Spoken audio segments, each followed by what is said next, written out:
Hello and welcome to the Pole Position Podcast, your source for all things Oscars news, predictions, talk, but not today. If you're here for Oscars, sorry, but we're going to be talking about much more important awards, which is our Screenage Wasteland Awards that we do every year. Every one of these four folks on your screen has a vote, and we are going to be talking about a lot of performances, movies that aren't really in the Oscar sphere that are very much in the Screenage Wasteland sphere, which is very exciting for us. We also have a couple of fun categories that don't exist at the Oscars that I'm particularly excited to dig into. Um, Joined today once again by three of our four collaborators here on Pole Position so far: Raf Stitt, Val Morrealle, and Bryan Loomis. Good to have you guys back. Good to be back. Great to This be is going to back. be a really exciting conversation. Yeah. Very glad to be talking about the movies that I love rather than whatever bullshit the Oscars are doing. Yeah. Isn't it nice? Great. Yeah. It's so freeing. It's going to be funny because I just judging Brian's taste from like Letterboxd and things. I also don't know how much Brian's taste is going to get represented in the final Screenage Wasteland Awards, but it's good to have him come in here and fight. I'll keep it sort of normie. I'm not going to go real heavy on the international. Hey, I don't. You. SAWards is on my list to watch. I've heard very good things, actually. Ooh, so yeah. That might be. I want to watch SAWards so bad. It will come up. I've got it in at least one category, but since nobody else has seen it, I'm not really going to be able to talk about it. But we'll see how the thing plays out. What's going to be fun is we're going to start. I figured we would start the conversation. We're not going to go straight into Best Picture. That's boring. We're going to start with one of our unique categories. I wanted to go ahead and get into Best Characters of the Year. Now, if you haven't done this before, Brian, I know you haven't done a Screenage Wasteland ballot actually before. I don't know if that there's a hard and fast rule, but I do remember talking to Duke a little bit about this last year. My general approach, and Duke, I think, kind of agreed, was picking characters that are fictional because it feels kind of weird. Like for instance, to pick J. Robert Oppenheimer as like a character. Also, that's fair.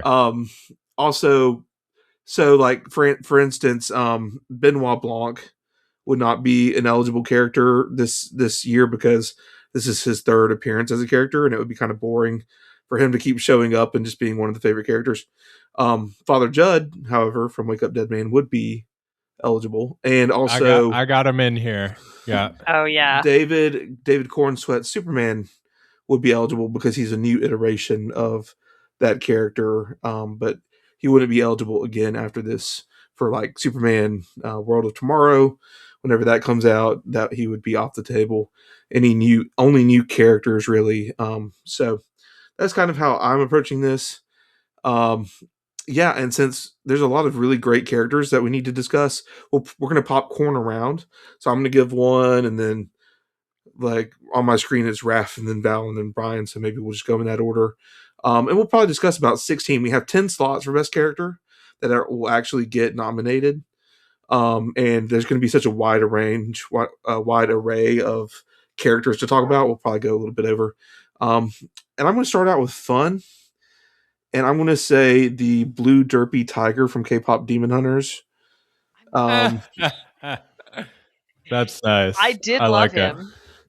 I just absolutely, I mean, K-Pop Demon Hunters is not my favorite movie overall. I love the music and the animation is fun, but when that tiger came on the screen and he's knocking over the flower pot and obsessed with straightening it back up, just awesome character design, and just a great moment. He's not in the movie a whole lot, but he just sticks with you, and he's a fun guy that I wanted to maybe get on the list.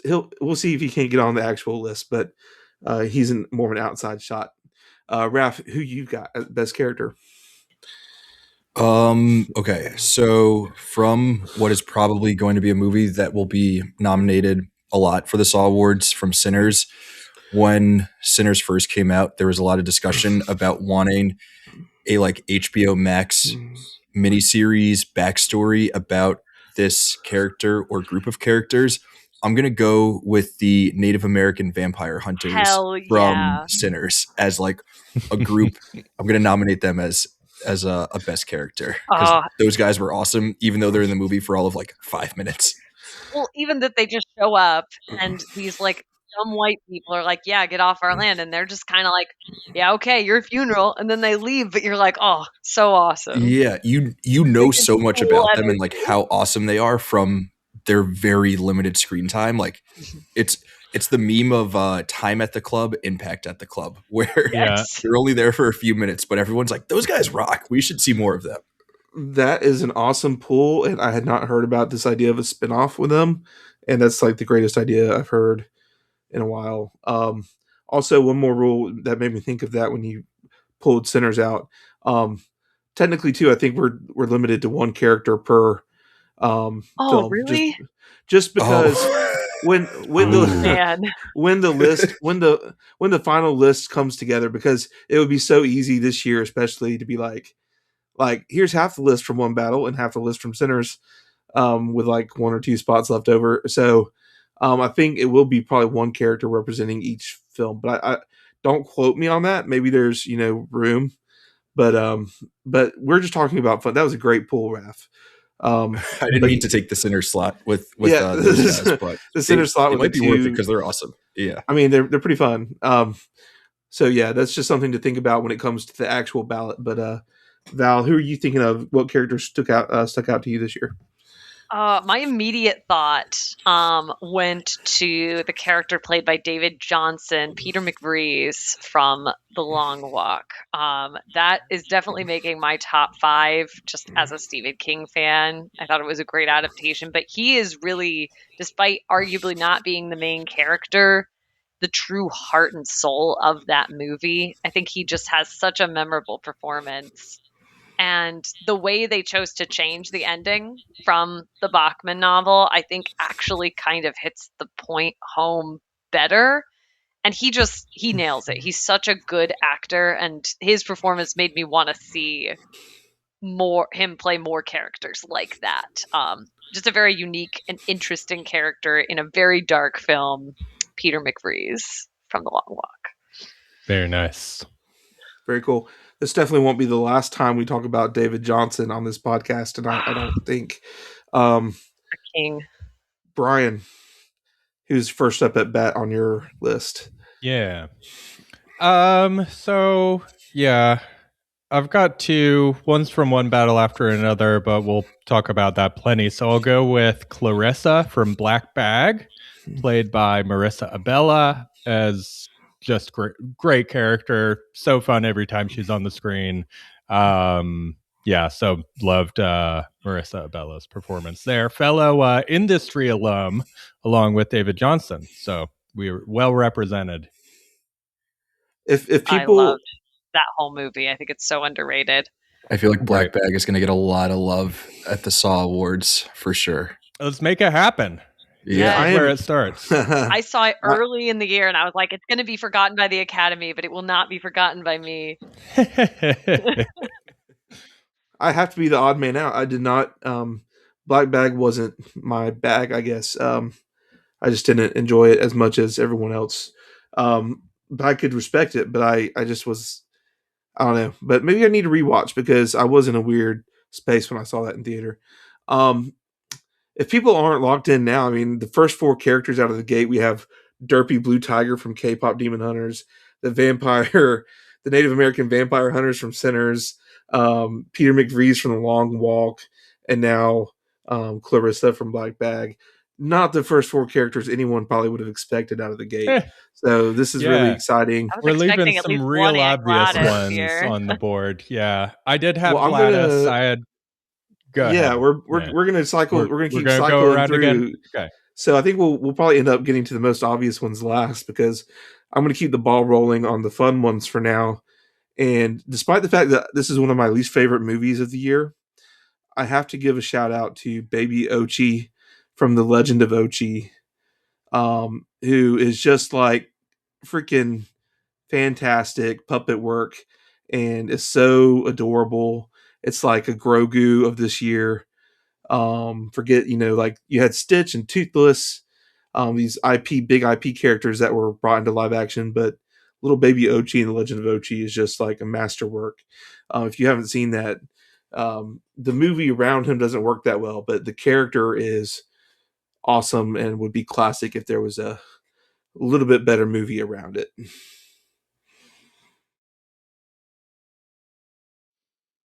Oh shoot, is Raf. it back to me? Yeah, Back to you. Okay. I want to do another 2-for-1, but I'm going to save it for later just in case there's another character who's maybe a bit more deserving from this movie. So I'm still going to go with something that's like not that obvious, but I think is a fun character. And I'm going to go with Jason Statham as a version of Jason Statham in Working Man. Him and David Ayer have been making these kinds of movies for the last couple of years, and I am like all the way bought in on them. They're so dumb. And it's just like Jason Statham doing 80s action star stuff where he is a different version of himself beating up various bad guys from movie to movie. They're very enjoyable. Like I have nothing else to say about them. Jason Statham is a bad actor, but when he is just playing a version of himself, those characters end up being fun because they're all the same. It's like a guy in a baseball cap who's like, "Oh, you don't want to start a fight with me," and then the guy starts a fight with him, and then he beats the shit out of him. Good movie. Well, not a good movie, but good formula for an enjoyable 2 hours. What's the difference between that and a good movie, Honestly, Yeah, I don't know. we were talking about this. If you enjoy it, then is it a good movie? There's an argument to be made. Yeah. Screw it. It's a good movie. Val, who do you have? Jacob, you're going to roll your eyes so hard at this. But I'm going to select the titular character from Mike Flanagan's Life of Chuck. The character of Chuck as played by Tom Hiddleston. I love this movie. Maybe it's overly sentimental. I think that through the course of the story, you just kind of get the sense of this really optimistic dude and his life. And I watched it again very recently, and it still worked for me. Yeah, I just wanted to kind of pick one that's fun for me, and I don't think it's gonna get much love in the Screenage Awards, but I loved Life of Chuck, and I liked the character. I mean, Chuck. there's several people at the Wasteland that do love Life of Chuck. I think, I think it's very mixed. Tom Hiddleston himself in the portrayal of the character, what he like lies in the bed and he has one dance scene. It's really the other the child actor that does the most of the performance for that character. Yeah, that's true. But the character, but yeah, sure, Chuck. Yeah, I Chuck, think I'm thinking of him in the dance scene. Yeah. Okay, that will possibly come. I know a lot of people love that scene. Brian, I love that scene. We'll get into an obvious one here. Sensei from One Battle After Another, Benicio del Toro, delightful scene stealer, of course, and just a wonderful presence. One of the best characters of the year. It'll be interesting. Are we all in agreement that that's the character from One Battle? I haven't finished One Battle. I got about 45 minutes in, and I was in a really weird spot and did not finish it. So I still need to finish One Battle. But so I have not watched enough of it to meet Sensei yet. I was about to say, you may not have even met. So yeah, 45 minutes in is when I stopped. I am definitely it's a good stopping place. This is when the movie sort of turns. Yeah. I'm definitely fine with Sensei being the character from One Battle. I'll be interested to see what ultimately gets on our list, whether it'll be him or Lockjaw. Probably are the two fighting for the spot. Maybe some people might put, well, who knows what people are going to put the rest of the Screenage crew. But yeah, I could definitely see Sensei winning out. And we're going to have a similar conversation in supporting actor, which is obviously going on at the big awards level as well. So, but no, obviously Sensei, a good pick. A Few Small Beers might be the line of the year that most people I feel like are quoting. So, it's a pretty good pick. I'm also going to lock in with a more traditional character pick. I'm going to say Marty Mauser from Marty Supreme.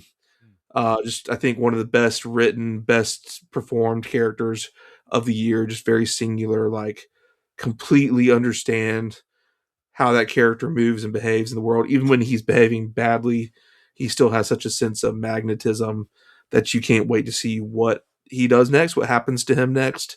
And just one of my favorite characters of the year by far. I feel like Marty Supreme, more so than One Battle, has like a bunch of characters who you could pick as the character of that movie, but like Marty is the very obvious choice because he's the main character. But I think Marty Supreme, more than One Battle, has a bunch of other supporting characters who, even if they're on screen for 5 minutes, you're like, that's one of the coolest movie characters I've ever encountered. Absolutely. For my next choice, another movie that kind of sucked, but the main character was pretty cool and enjoyable and like a pretty fun performance. I'm gonna go with Honey from Honey Don't. Bad movie, good character. Honestly, yeah, that's fair. It's a good call. I Yeah. wanted to like that movie so much more than I did, but Margaret Qualley's performance and the character of Honey is great. Yeah, she would be better as like a mini series character. Mm-hmm. I agree with that. I'd watch that miniseries. Well, all right. The one I'm making a little bit of a swing here because I haven't actually seen this movie yet, but from what I've heard, this is going to be one of my favorite characters of the year, and that's the main performance in No Other Choice, character Yu Mansu.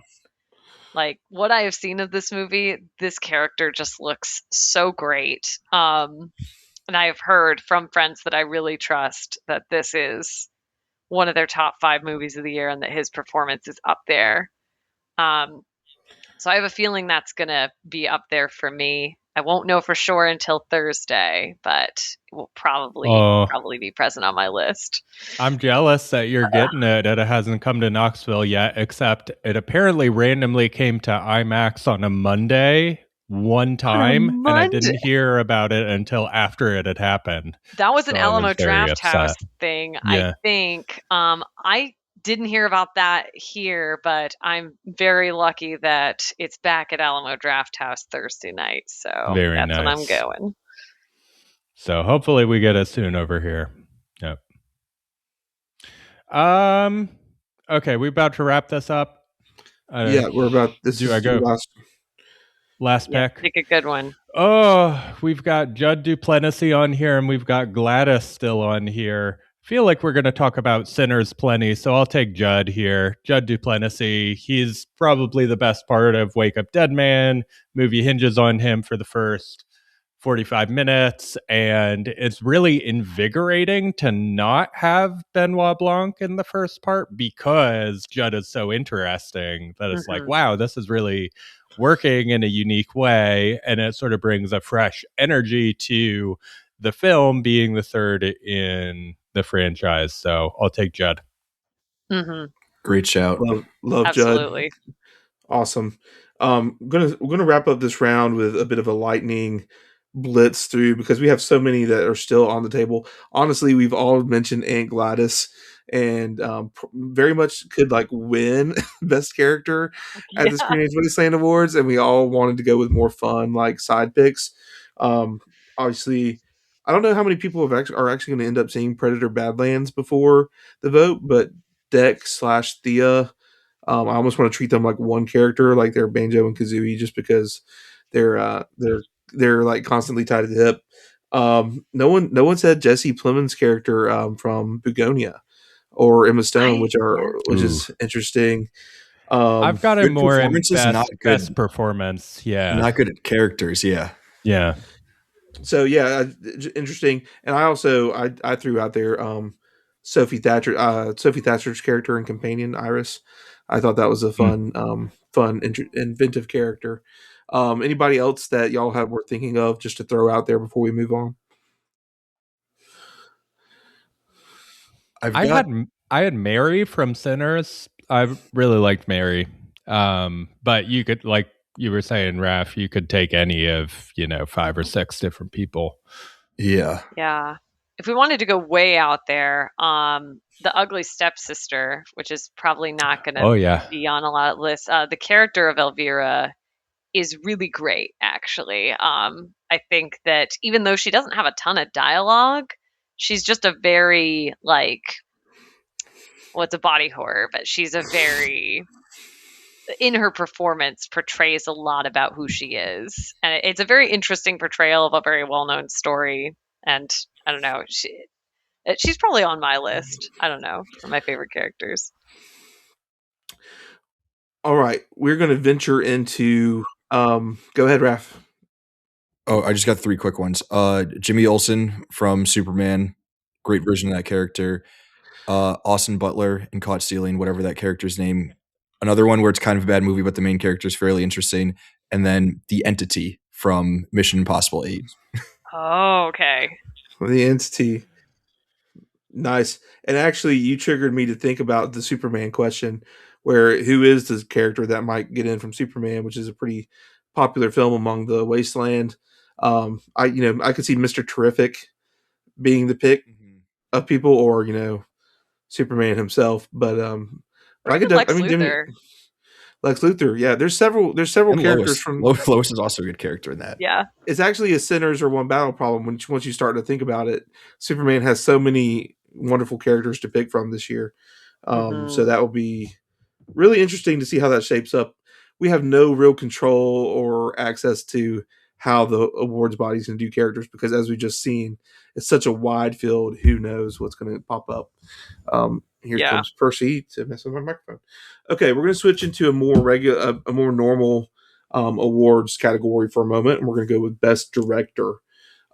Just a reminder for everyone at home and for everyone here, The Brutalist, Nickel Boys, Queer, all punted over to this year, so you can pick any of those directors as well, which will be on my list. With that in mind, I'm going to kick off the popcorn with Romel Ross for Nickel Boys, because of all the categories I want Nickel Boys to get represented in. Romel Ross did an amazing job here. One of the best movies of last year, if you're considering it last year, but this year still just a great, terrific movie, very underseen. Hopefully enough people here at the Wasteland will see it to get it on the list. I'm going to go with Spike Lee. One of our legends made a movie this year, so we should honor him. We'll see how much support that gets this year, Raf. I heard it wasn't as bad as people said it was. Highest to lowest. I still need to watch it. The direction is there. Yeah. I'm going to pick my bro. I mean, I do not know him, but Zach Kreger, who never lets me down, did such a great job with Weapons. I am beyond excited for his next film, Resident Evil. Probably going to write an editorial about that. But yeah, I mean, I think he just kind of shows that his name was tied to Companion, but it wasn't a directorial piece from him. But I mean, Barbarian, Weapons, both great films with great direction. I would not be shocked to see Zach Kreger actually appear as one of the five that gets nominated from Screenage Wasteland. It's going to be competitive, but I think that he has a very good shot. Brian, who are you picking? Okay, I'm going to go with Be Gone, who is a Chinese filmmaker who made a movie called Resurrection that I saw this weekend. It could threaten for my favorite movie I saw in the past year. It's incredible. The direction is phenomenal. There's a oneer in this movie that's 35 minutes long. He does a lot of oneers in his movies. It's 35 minutes long with a 4-hour time lapse in the middle of the oneer. I have no idea. And then it ends at sunrise. It's the most beautiful thing I've seen all year. It's incredible. So yeah, Be Gone for Resurrection. It's a nice out there pick. speaking of really notable one shots from this year, I'm going to go a little bit more down the beaten path and go ahead and put Ryan Coogler on the board. Fair. Obviously going to be in the directing category probably for Screenage Wasteland this year. Would be completely shocked, and he deserves it. So Ryan Coogler will be my pick. Great pick. Before I give my next one, I just want to note that so far we've given 3 people of color and the whitest kid you know. So One of these things is not like the other. Very nice. So I'm going to keep that going, and I'm going to go with Kelly Reichardt for the mastermind, so that there is still only one whitest kid that we know within our directing nominations. But it is a very well-directed movie. It's yeah. I don't know that it'll make it. I don't know that it's like popular among SAW contributors, but the direction is very, very fire in this movie. Yeah, I'm gonna double down and continue. I said this in the pole position that was back predicting for 2025. I said Park Chan-wook has the juice. I believe he can deliver. I still do. Everything I've seen about this movie and everything I've heard tells me that it will be one of my favorites for this year. So that's going to be Park Chan-wook for Best Director. Very nice. I will take looking through. I'll take Eva Victor for Sorry Baby. Phenomenal directorial debut, very self-assured in terms of tone. And I think one of the best pieces of direction of the year. Yeah, absolutely. And that's it. No other notable directors this year. We're done. Nobody wants to say PTA. It's okay. He did a good job. Look, I already sacrificed. Raf, you're a PTA guy. We've talked about this in the best director category, so I'm going to leave PTA to you. I'm going to get one more in. I've got to do it because it's my movie of the year. Josh Safdie did an incredible job with Marty Supreme. I've seen the movie in theaters twice, and especially upon the second viewing, I'm like, this is just doesn't really hit a bad note to me. I think it's very chaotic, but it all comes together, and it's just beautifully made movie. Got great performances out of all the cast, and so I want to get Josh Safdie a bit of love before we move on to our next category. Raf? Nice. Yeah, I mean, you said it. I'm going to go with Anderson directing Benicio del Toro, Wes Anderson for The Phoenician Scheme.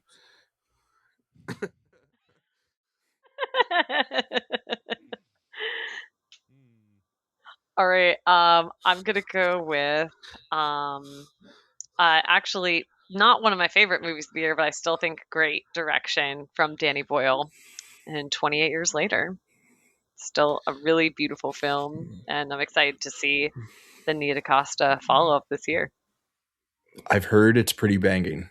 I like Nia DaCosta a lot. I loved her remake of Candyman, so I'm really excited to see where this sequel I hear goes. it's like brutal, but in a cool, fun way. Have you seen Hedda? I've heard good things, but I haven't seen it yet. It's on my list of things to watch because that's also Nia DaCosta, isn't it? Yeah. I've been meaning to watch it. I'll put PTA on the board. Yeah. No one wants to. Very good directing. Just sweeping the Oscars and barely sneaking in the Screenage Wasteland Awards conversation. Obviously, we are talking about things that this recording has turned into like all the things that we love and want to see, which is awesome. And we're not giving so much shout outs mostly. It's shout outs, and it's, you know what, this is exactly what we wanted. I want to add in, we haven't talked about one of those movies I mentioned, Brady Corbet, who there's going to be several people at the Wasteland that remember The Brutalist and really want to honor him in this category. So that's one to be on the watch out for. And then I think I think we tackled most of the other main contenders in the category. So let's move on. And I want to say, we mentioned Ramel Ross and Eva Victor. They're about to possibly get right back on the board because let's switch over and talk about breakout direction, which is a category that we have Yeah. at the Wasteland to honor a bunch of people who may not fit in that main category, but can get a shout in the because it's either a debut feature or like a sophomore feature, and their first feature is not well known enough. They really broke out in the scene. We already said Ramel Ross for director, so I'm going to shout out. Who do I want to shout out from my list? I think there's been some good ones. I'm going to go with Sophie Brooks for Oh Hi. I think Oh Oh Hi yeah. That's a was great movie, honestly. really well done. I think that's a premise that obviously could have really lost its sense. It really could have unraveled, and you could have been like, it really unravels if you just hate the Molly Gordon character and can't empathize with her and you could really lose control. And I think this movie kept control, kept it funny the whole time, and kept you empathizing with her. And it worked its way into a corner. Like, how is this going to resolve?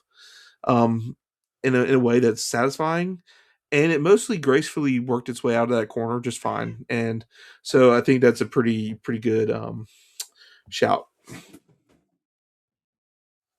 Raf. Nice. I haven't seen Oh Hi, but it sounds fun. Um, okay, so I'm gonna go with a movie that I saw at TIFF. I think it first premiered at Cannes or Cannes, however you want to pronounce it. And I don't think it's going to get a wider release until 2026. So it probably won't end up on anyone else's ballot for the SAWards. But I'm going to go with Akinola Davies Jr. for My Father's Shadow, which is like one of my favorite movies of 2025. I like wish that more people got a chance to see it because it's really awesome. And I think that it could play at the SAWards if people did see it. It deserves like all of the praise that it's going to get. It's this dude's first feature length film. He totally has the juice, and he's going to make some like cool stuff in the future. So that's my first pick. Is it on VOD anywhere? Like, is it available for rent anywhere? I don't know that it is. Dang. I don't know that anyone's like fully picked it up for distribution or anything. So I think it just did like a couple of festival runs, and otherwise has not been available for viewing, which is weird because like everyone who sees it agrees that it's an awesome movie. All right. Another movie I've already mentioned, but I'm gonna bring up Emil Blickfeld from The Ugly Stepsister.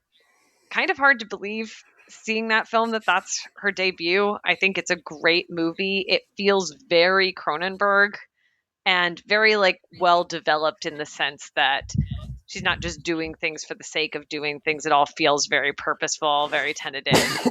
I I think it's a great movie. Obviously, it's a body horror. It's not going to be for anyone, but I think it could play very well in the SAWards among the sickos crowd like me. So we'll see. All right, I've got one that probably no one else has seen, but it did make my top 5, which should be released shortly or maybe already has if folks are listening to this. I've got Maura Del Perot, who directed Vermiglio. This is streaming on Criterion. I got a hot tip from one of my slow cinema friends on Blue Sky that I needed to check this out. And it's really really good. It isn't actually all that slow. It feels a little slow, but stuff keeps happening. It's just sort of very scenic and feels sort of like a Terrence Davies movie. And so I really love it. The direction is great, great use of distance and nature. It's shot in the mountains, beautiful film. So I've got Vermiglio and Maura Del Perot directing for breakout direction. Very cool. Very cool. Um, I am going to, man, it's like there's so many. I'll probably wrap up the round when we're done with several. But I think I'll shout out James Sweeney, who directed Twinless, which has been getting a good bit of attention. Also, a great performance of him in that film. But yeah, I mean, people are talking about this movie. It has some great twists and turns, very effectively directed. It did lose steam a little bit for me in the second half, but just a lot of things. And the film does some interesting things. There's some split screen stuff that was a bit ambitious at times, and it worked pretty well. Yeah, a beautiful looking film, well done with the plot, keeping it going. James Sweeney, good job. Sweet. Raph? Are we still going around, or Yeah, we're still are going we around. just doing Yep. one round? This one. Okay. No. I'm just gonna quickly breeze through. The two other films that I have were also movies that I saw at TIFF. Both pretty small Canadian films that I don't think a lot of people are gonna see. Therefore, like, will not actually get any play at the SAWards. But Gail Maurice for Bloodlines and Melanie Charbonneau for Outstanding. Two pretty cool first or second and first time directors who definitely have the goods. They're not going to be like movies that break out into the mainstream in any way, shape, or form. But in terms of like breakout directing things that I saw, it was really only stuff that I saw at that festival. So those are the only ones that I have. Gotcha. Val?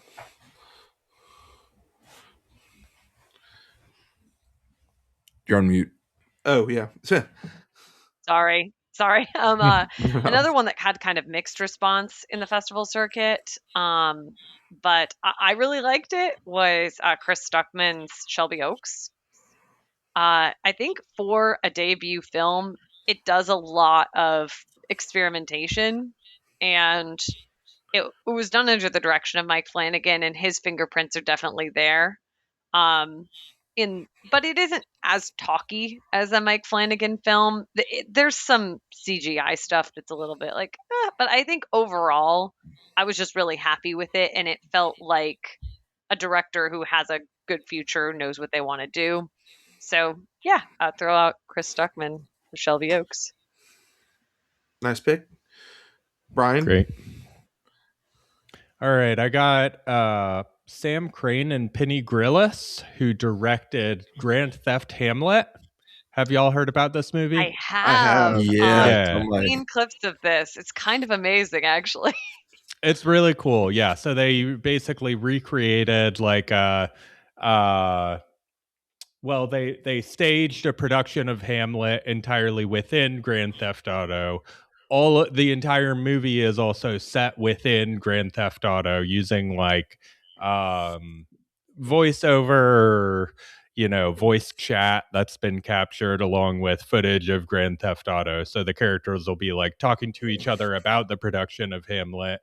You don't actually see all of the production of Hamlet at the end. It's mostly about them planning how they're going to pull this off. And it's really well done. I thought it was excellent. Sweet. Awesome. I will go ahead and go through lightning style through some of the other picks on my list, and then throw it back to Val and Bryan if they have any cleanups. We already mentioned Eva Victor for Sorry Baby and Ramel Ross for Nickel Boys and director. This would be really great place to vote for them if you want them to actually appear on the Screenage Wasteland Awards, because a lot easier to get into breakout director, obviously, than director. I also have to shout out David Frayne for Eternity. Never really made anything very popular before this, and it's my second favorite movie of the year, so obviously it didn't direct itself. I would throw out Michael Shanks for Together, the body horror movie. Lots of great effects there that have been put together.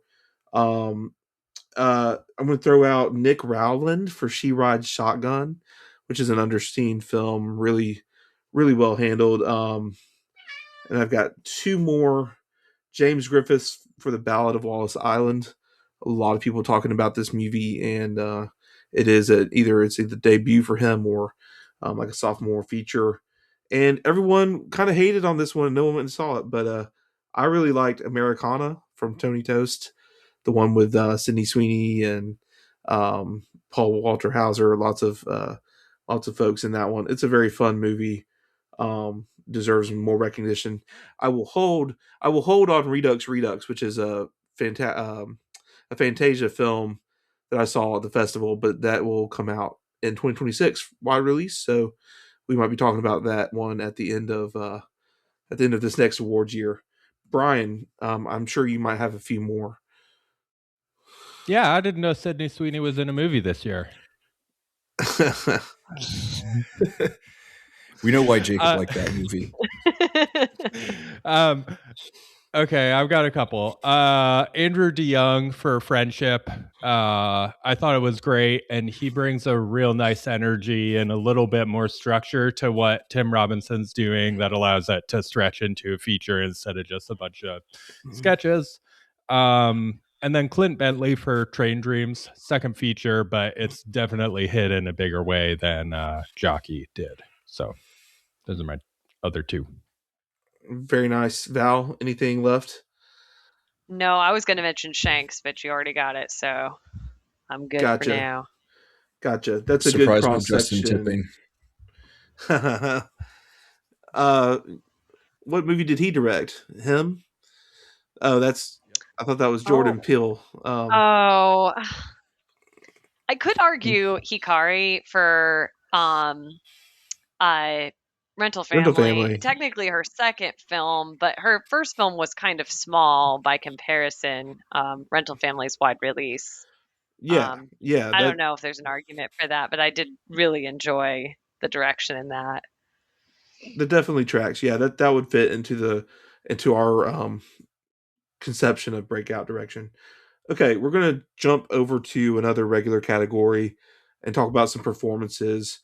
This time, if a performance comes up that you also want to talk about, we don't have to like blaze through this. We can talk about. So we'll start with Best Supporting Actor, which is going to be quite a competitive category as we've seen at the Oscars level already with the award season getting underway. Yeah, I'm going to start out with the easy pick and just say Sean Penn. One of the obvious answers. Sean Penn as Lockjaw was one of the great performances from One Battle After Another. It won't be the last one that we talk about, but clearly I think he makes sense to be on the list. All right, let's just get into it. I'll do the other One Battle performance. Benicio del Toro as Sensei Sergio. Jacob, Bryan, and myself did discuss this in the Oscars predictions episode of Pole Position, but I'm still of the position that Sensei Sergio and Benicio del Toro's performance as the Sensei is a lot of what is able to hold that movie together. And that, his performance is crucial. I think it is delivering a lot more emotional depth to the core of the movie than Sean Penn's Lockjaw. But Sean Penn's Lockjaw is like understandably getting a lot of praise because it is a very, very impressive performance. For me and for my money, obviously not an Oscar voter, but I am a Screenage Wasteland voter. I'm going to go with Benicio, my baby boy Benicio. Great. I'm going to go a little bit off the beaten path. I see that Takahiro Hira from Rental Family. I would actually argue instead, also for Akira Omoto from Rental Family, who played Hasagawa, the older retired actor. For me, he was my favorite performance of the movie by far. And I think he definitely is like the scenes that make you cry guy. He's a seasoned actor in Japan. As far as I can tell, this is one of his like less common Western performances, but I think he deserves to be in the running for sure. I think Akira Omoto is easily the right pick from that movie. If you're going to pick one of the actors, obviously later on maybe we'll talk about Brendan Fraser, but I think supporting actors, it's easily Akira Omoto without even a question, really. Bryan, who are you looking at? All right. I'll get another one of the likely Oscar nominees here and take Stellan Skarsgård for Sentimental Value. Have y'all been able to see Sentimental Value yet? I don't know that it's No, but been I'm a very many Joaquin places. Trier fan, so I'm looking Yeah. forward to watching it. It's This really good. weekend. Stellan Skarsgård is very good. You gonna see it? It's coming to the Capri Theater in Montgomery this weekend, so that will be my opportunity. Very nice.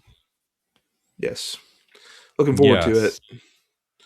Definitely worth checking out. Stellan Skarsgård deserves the Oscars love that he's getting. He's really good in a role that is a twist on things that we've seen before of like absent father coming back, sort of emotionally hardened. But the thing about this is that he's also very much an artist. And so he's like, is in touch with his emotions and a lot more than a character like this typically is, just not in a way that's particularly helpful to his daughters.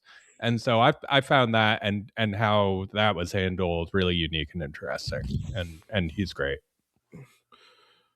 Yeah, I think that's a good pick. Obviously, sticking on we're still mostly on the Oscar path right now, but this guy's been slipping a little bit in the possibilities for nomination. So I want to make sure he gets his dues.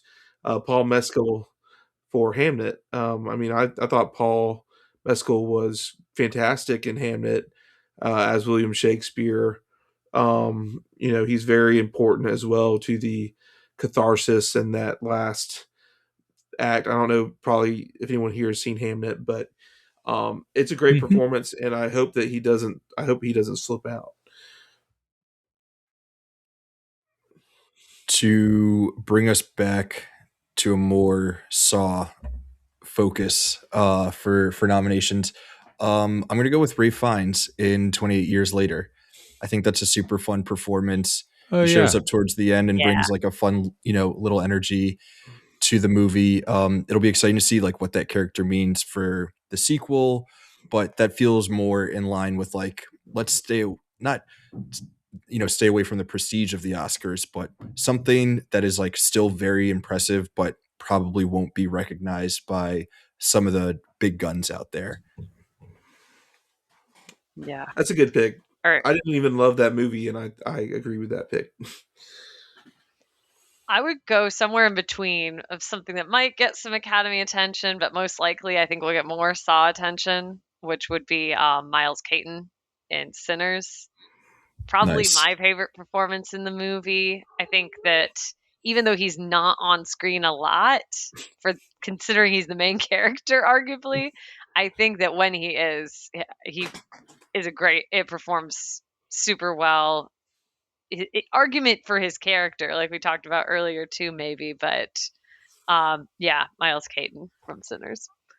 I feel like for the SAWards, it's going to be interesting to see if it's him or Delroy who gets in for Best Supporting Actor, because Delroy feels like a sexy choice because he is also really good. And I can see a lot of Saw contributors wanting to go that route as opposed to the Miles route. But I just think that that'll be like an interesting thing to watch for the SAWards specifically. Because we have breakout performance, I feel like people slot Miles in there.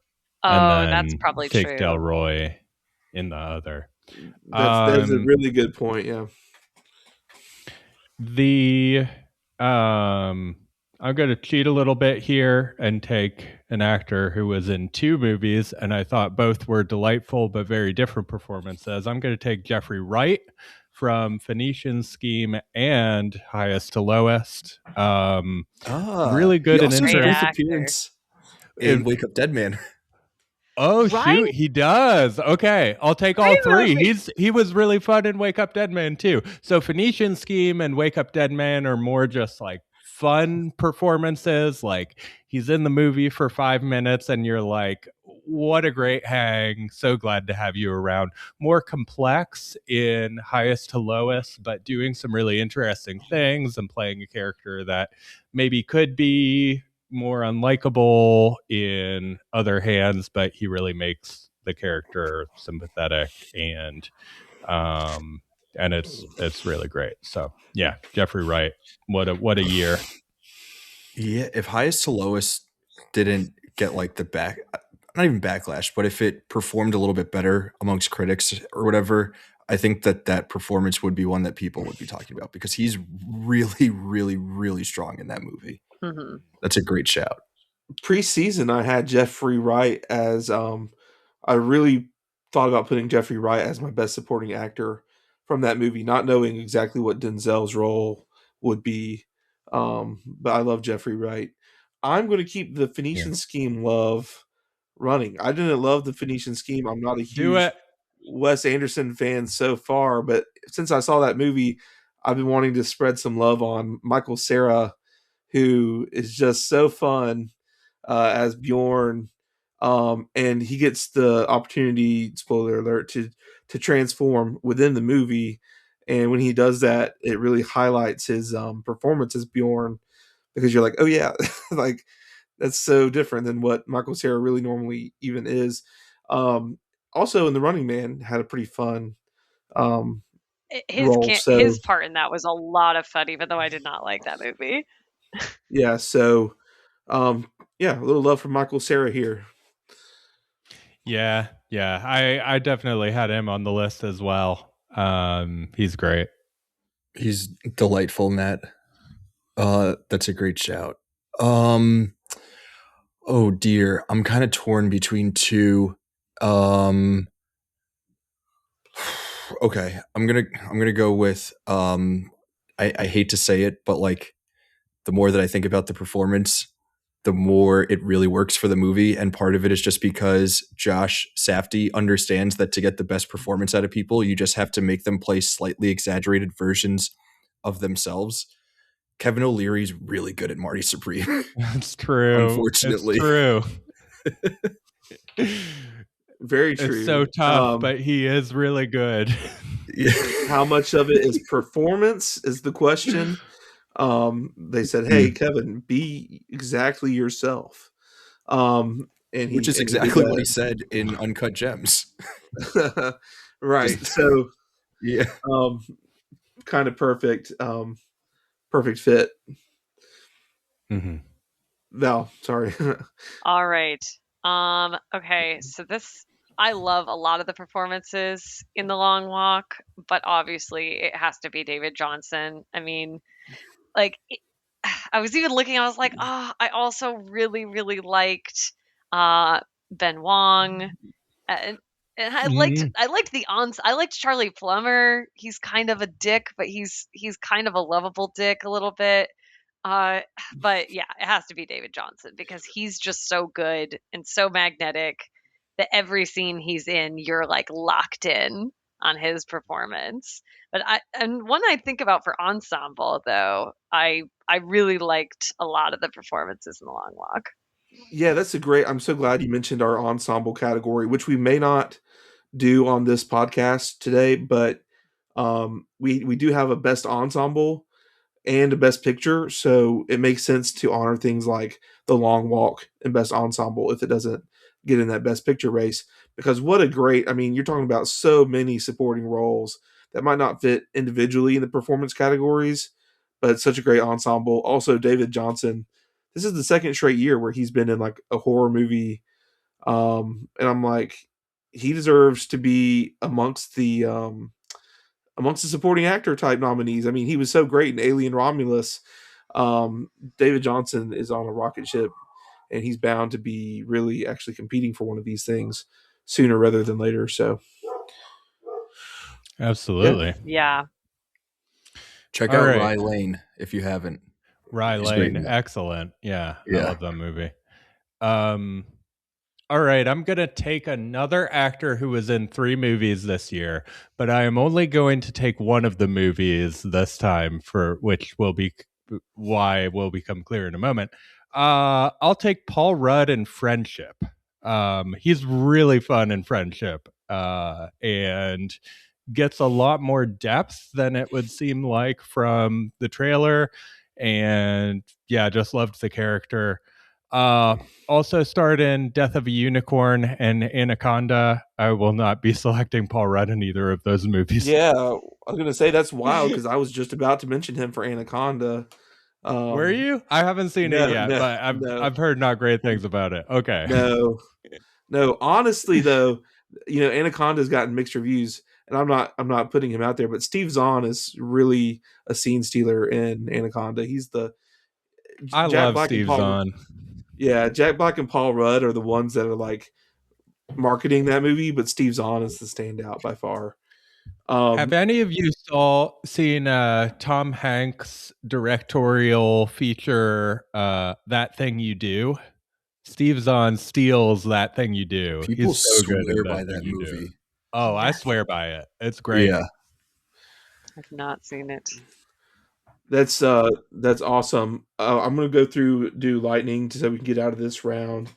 We mentioned Delroy Lindo. We did not mention any of the supporting cast from Weapons, which Austin Abrams, in particular, I think stands out. Great character from that movie. You could also say Josh Brolin, who also turned in a great sporting performance as Monsignor Wicks in Wake Up Dead Man. Josh Brolin is just providing great roles. Also, just gotta say, Guy Pearce. Some people are going to want Guy Pearce from The Brutalist to be talked about in this category.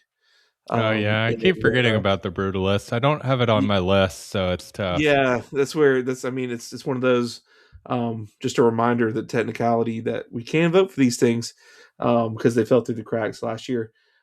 Pedro Pascal in Eddington or Materialists. Take your pick. Or not Fantastic Four. He's leading in that. A lot of people pulling double and triple duty this year. A lot, yeah.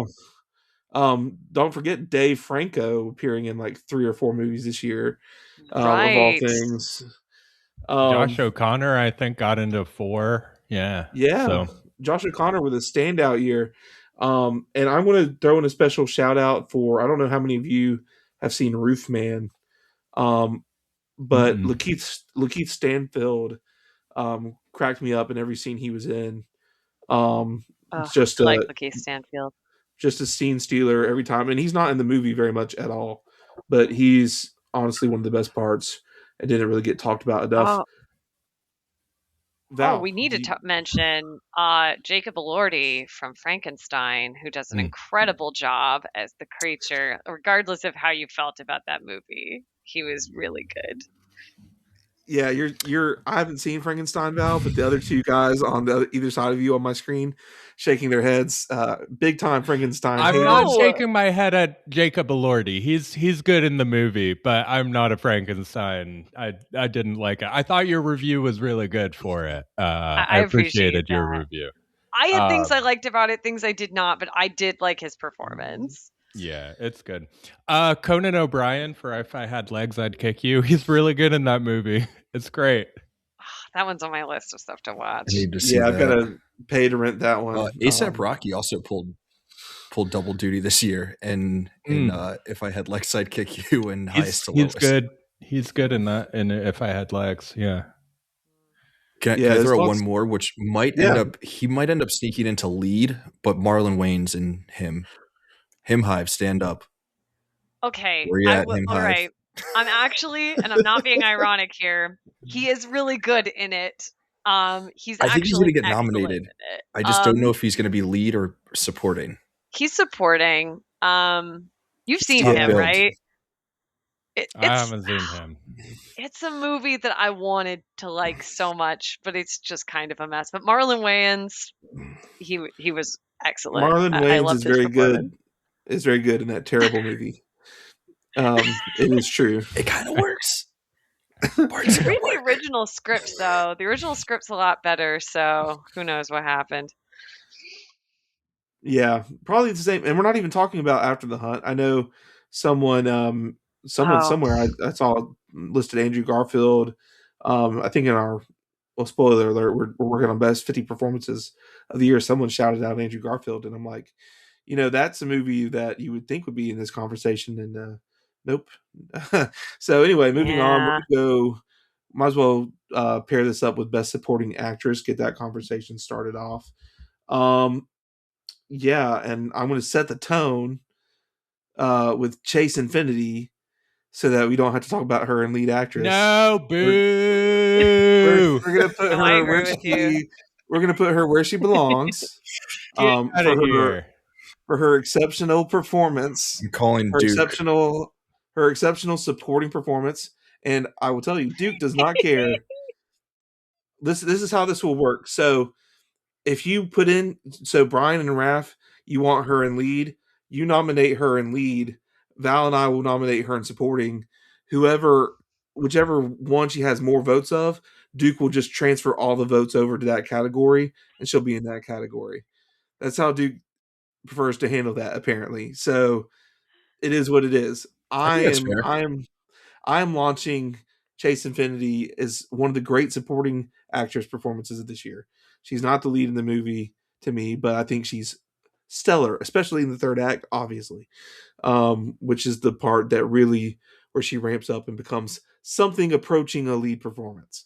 And yeah, she's fantastic, and she'll probably appear in another category on this list. So, Raf, A person who's not on right now, who I am interested to hear. Obviously, I'm interested to hear what like everyone at the Wasteland thinks, but in particular, I will be interested to hear what Sailor thinks about which category she should fall into. Just because we know that Sailor is someone who tends to have fairly strong opinions, so I would like to see where he falls in this debate. So, okay, just to sort of throw it back into your face, Jacob, I'm gonna nominate Emma Stone in Begonia for Best Supporting Actress because by your logic, she's not the lead in that. So let's Wow. throw her in supporting. This I is would getting okay. hot in here. We're getting Oh my into goodness. I don't think by my logic is the right phrase there, because Emma Stone is in a really significant portion of Begonia and is But it's not the movie's not about her. I'm fine. I'm okay. You know what? You're going to be surprised that I'm okay with classifying her as supporting. I can see where she could be functionally considered supporting. So, haha, joke's on you. Although I wouldn't fight. The difference is I wouldn't fight the idea of Emma Stone being in lead, but I won't also fight her being supporting. I think that's a on the edge thing. So sure, if we want to have Emma Stone in supporting and free up space in lead, I'm happy for it. Emma Stone is terrific. Let's not get lost in the weeds. Emma Stone is terrific, whichever category we put her in. She deserves to As be is there. Chase Infinity. Okay. Yeah. Well, Yeah. Well, I'm just saying Chase Infinity deserves to be in supporting. okay, I'm gonna mend the fences. I'm gonna put out an option that everyone's gonna agree with. That's an excellent option. Wunmi Masako, Sinners. I think arguably the choice from that movie. Though I would understand also putting out there Haley Steinfeld from Sinners. I liked Wunmi Masako. She would be my pick. I think Yeah, Haley Steinfeld excellent. is good in Sinners. I don't think she deserves to even be like. She's like a different tier to me than Wunmi Masako in that. Like, Wunmi Masako is the person to go with for if you're going to go with a supporting actress from that movie. There's just like if we're talking about similar to Raf's argument about Benicio del Toro, Wunmi Masako kind of is the heart of Sinners in so many ways. Haley Steinfeld is good, but she's not really in the same place in that movie to me. So, but yeah, great pick, Bryan. I will go with the newly crowned Critic Choice Award winner for Best Supporting Actress, Amy Madigan, for Weapons. Yeah. Excellent. Yeah, those are my going top to be two, honestly. probably going to be Best the villain winner of the year. Better than Sean Penn. Mm. Yeah, I would say. Sure. I would say the best villain of the year She's probably is. going to win. I would argue the best villain of the year is Death from Final Destination Bloodlines, but Gladys is a close second. Um, I'm going to heat things back up and do Ariana Grande for Wicked for Good. Another category fraud question, but whichever category she's in, I don't really care. But she did do a really good job in Wicked for Good. I don't know if it's better than her performance in Wicked, but it's still one of the better performances, and I don't think it should be thrown out with the bathwater just because Wicked for Good was not the best sequel. I think the performances have always been the best part of that, the first movie and the second movie. So I think she deserves to be in the conversation. I feel like that's not so much a question of category fraud as much as it is a question of whether or not the movie itself is fraudulent in its entire existence. I haven't said that. Okay. I think this will be one that most people will agree with, and I think could make some splash in the SAWards. I'm going to go with Rachel Brosnahan for her performance as Lois Lane in Superman. She's really, really good in that. And I have not watched Marvelous Miss Maisel, so like I was not familiar with her work at all. She's like spectacular in Superman. One of the best parts of that movie. No arguments here, and very, very Screenage Wasteland coded. So very nice. So I'm sort of not sure if this would go for Best Actress or supporting. It's sort of, I feel like it could go either way, and I'd be happy with it either way. Is Sally Hawkins from Bring Her Back? Oh yeah. I think her performance was excellent. I remember getting comments on my review that she would do well in the SAWards, and I definitely agree. Put a pin in that. I think we will probably talk about her again in lead, but again, it's one of those blurry areas. But I would say she's more of the lead. She's as close to a lead as you can get, maybe, in that movie. So, but absolutely terrific, and one of the best performances, regardless, that the regular awards are not honoring at all. So, thank you, for that, Bryan. I got Elle Fanning for sentimental value here. I really like this performance. She is like a very perceptive person, and that comes to play in really interesting ways. She's sort of a movie star, but trying to do something a little bit more impactful than just blockbusters. So there's some interesting character stuff going on there, and trying to understand this character that she's going to be playing and sort of processing it. So she's really great in it. Plays sort of these quiet, confused moments really well, and has a really great scene right at the end of the movie that I really loved. So she's great. Speaking of Elle Fanning, I don't know. Obviously, none of us here have seen Sentimental Value, but you, Bryan. And I don't know if anyone else here has seen Predator Badlands, but Elle Fanning also potential Screenage Wasteland nominee for her performance in that movie, which is also a dual role, by the way, with being in that trend of 2025. But specifically, her role as Thea, as the sort of sidekick to the Predator.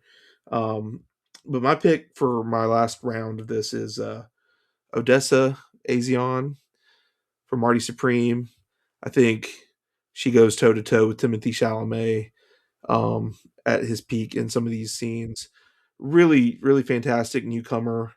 And we'll see if anyone else says Gwyneth Paltrow. I think Gwyneth Paltrow also is great in the movie, but if I had to pick, I would go with Azion. Bryan, I guess I didn't ask you about this, but you picked Elle Fanning over Inga Ibsdottir Lilius. So, we I just thought had that conundrum. Yeah. Sorry, go ahead. Yeah, Inga is really good in it. Elle Fanning made a little bit more of an impression on me, but I think they're both deserving nominees. Gotcha. Yeah, so my pick from Marty is Odessa, but I'm going with Paltrow. Raf, She'd I be know my you saw pick as well from Marty Supreme. Yeah, Odessa. Odessa would be your pick too, Bryan. I had her in Breakout, was where I was had Yeah, her pegged. I So go back and she's forth. been in stuff, but this is sort of her year between this and I Love LA. Seems like. I don't know which way to go with the two Marty Supreme gals because they're both amazing. I guess for SAWards, you can do the throw Gwyneth Paltrow in Best Supporting and then leave Odessa in Breakout Performance, but like it feels like Breakout Performance is like a pretty stacked category. Yeah. So okay, instead of going with Gwyneth Paltrow, who I do love, I am going to go with a performance from a movie that we haven't mentioned yet, and I don't know will get a lot of play, but I think should get some play. I'm going to go with Naomi Ackie from Mickey 17. Honestly, yeah, she was excellent. That's a really good call. She could maybe Didn't fall think into of her. Breakout, but she's like that's like a really really fun performance from her. And if you're gonna highlight anything from that movie, that might be the performance that you want to look at. I get people thinking the Ruffalo performance is too over the top. Toni Collette's maybe not in it enough. So yeah, Naomi Ackie. That's gonna be my last one. I thought Also for a great second- in Sorry Baby. That's what I was going to say, Brian. I thought we were saying Yeah. Naomi Ackie and Sorry Baby. But yeah, good. More double duty this shout. year. Lots of double duty. All right. This Yeah. is another one that like a lot of screen time, but I would argue still supporting. I do not think this one will get a lot of play, but Cate Blanchett's performance from Black Bag, I think hers was one of my favorite performances of the movie. I loved her wardrobe in the movie. I loved her in the movie. She was my favorite part. So selfishly, Cate Blanchett is in Cate something. Blanchett. She's awesome. She looked like a supermodel in every scene. I was like, show me your ways. Yeah, sure. I'll wrapping it up here. I'll just double up on Black Bag and get Marissa Abella again. That's fair. Very, very cool. Very cool. Well, I'm going to start the lightning section of the round, and I have to say, I think I threw everyone off with Chase Infinity because we didn't mention Teyana Taylor. So obviously, one of the possibilities here is would be a great pick as well. Regina Hall. I know that Brian and Raf have said that they would really support Regina Hall here. Want to give a shout out to Ingenue Ellis for Nickel Boys, lest she be forgotten because she's in a movie that technically came out last year. In the same regard, throw out Felicity Jones. Is that her last name? Am I? think so. Brutalist. And then I'm surprised that none of our Phoenician Scheme boys said Mia Threepleton here. But breakout performance, saving it for the breakout. Saving her for breakout. Saving for the breakout. Well, let's. Do y'all have any more before we get to breakout? Because that will be what we tackle next. Let's do it. Glenn Close and Wake Up Dead Man, just to give someone from that movie a shout. Yeah. Yeah, sure. Painting rocket ships on the tomb. It's one of the great funny lines. Really great deadpan delivery of that. That was good. Well, let's jump into Breakout because Breakout is, as we've said, stacked, and we've already talked about a lot of these folks, so this could go pretty quickly.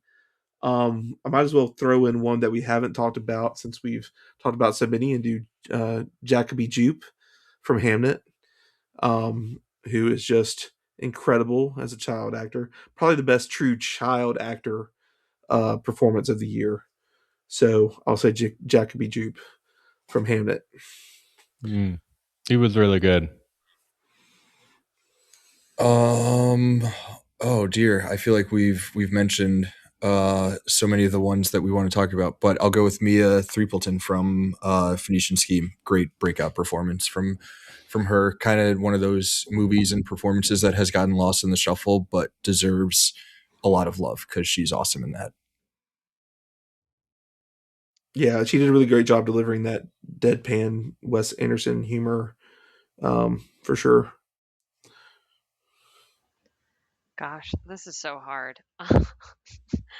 I think I'm going to double down again and say Miles Caton because, yeah, this is probably the category that he's going to shine in the most.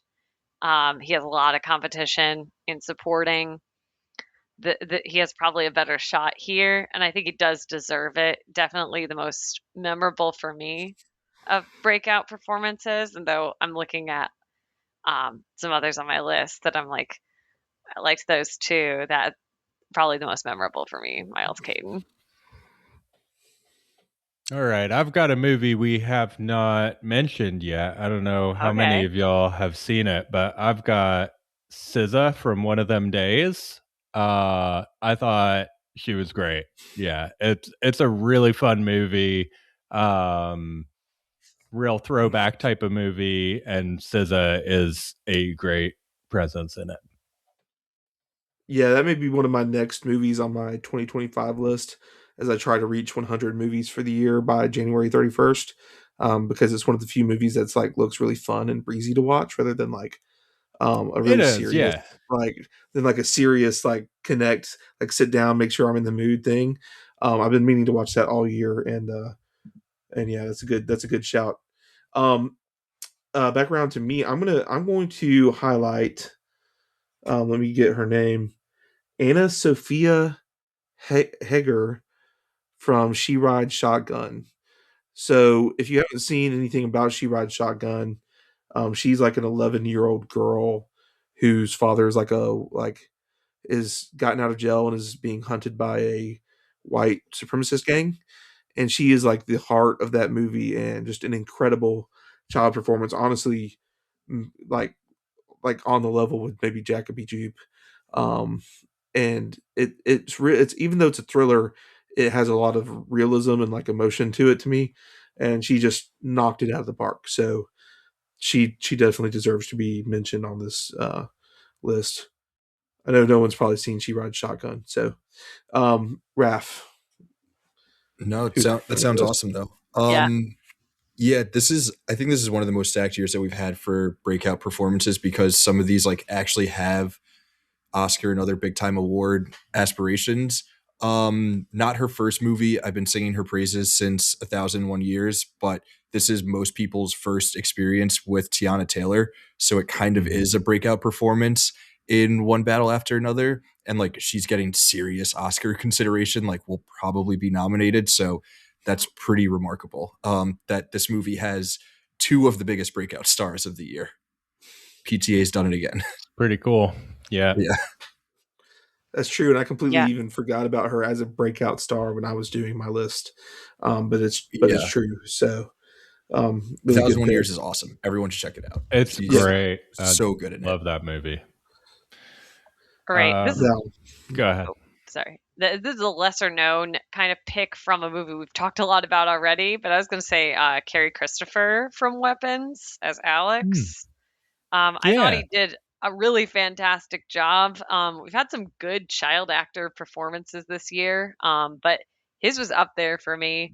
I might have been the only person who saw Weapons and cried a lot just because his performance like moved me. Yeah. I just felt like very, very emotionally connected to his character. And yeah, I don't know. I think that he gave a great performance. Yeah. 100%. All right. I'll take Eva Victor again. Took her for breakout direction. Might as well take her for breakout performance here for Sorry Baby. She gives a really, really good performance. Very just warm presence, likable, and nails the tone of the movie really well. So yeah, loved Eva Victor in Sorry Baby. as much as I love Marty Supreme as my favorite movie of the year, it's a shame that A24 didn't position Sorry Baby better. It could be up there with Train Dreams right now. Looking at one of those last Best Picture slots, if they had played their cards differently, but instead they kind of went with the Safety and Safety kind of deal with Smashing Machine, which had good results with Marty Supreme, but not so much with Smashing Machine. Um, okay, as we roll around one more time, I'm going to I'm going to say there's several, and if we don't get it in this last round, I'll just hit it at the end. I'm going to say Jonah Wren Phillips, who plays the creepy kid in Bring Her Back. So Yes. much of that movie relies on his ability to unnerve you, and he does a great job. And there's some emotion there at some points at the end, but he does a great job as one of the memorable child stars of the year. So wanted to give him a shout. Definitely. Nice. Okay, I think we're starting to trend towards me thinking that this movie is going to perform well based on all of the nominations that I'm giving it, and I don't know if this will actually qualify for a breakout performance. But the dude who played Superman, has he been in stuff before? I feel like that's a pretty big deal. To like your first big movie, you're playing Superman. That's a breakout thing. Yeah. That's a good I don't know if he's been in other stuff, but yeah. He did play the projectionist in Pearl. If you didn't I guess he was in recognize him, Twisters too. I did not see Twisters. I saw it. I don't remember him in it. I don't remember him. He may have been in that first group of googly eyes Stormchasers over Glenn Powell. Gosh, imagine got the two of them in a scene together. Oof, it's trouble, baby. Yeah, really good pick, David Cornsweet as a breakout performer. You know, it's not necessarily it's so big of a breakout you don't even think about it. But yeah, that's true. Great pick, Val. Yeah. Well, I didn't mention her in supporting actress. I'm going to mention her here, Mari Yamamoto from Rental Family. I thought she gave a great performance. I think that honestly, the best scenes that Brendan Fraser has are often like opposite my favorite actors in the film, which are probably Mari Yamamoto and Akira Yamamoto. I think that they just have a lot of natural chemistry. She just gives a really good performance that's very nuanced, despite the fact that she's not given a lot of character overall. I think that it's just, I would love to see her in movies where she can do even more. I think she's got the juice. All right, Brian. I got two more to wrap up here. Krista Alfayate from Grand Tour, which is a movie that almost certainly no one will have seen but me, but it is excellent, and she's a big part of why. And then I had Brandon Wilson from Nickel Boys.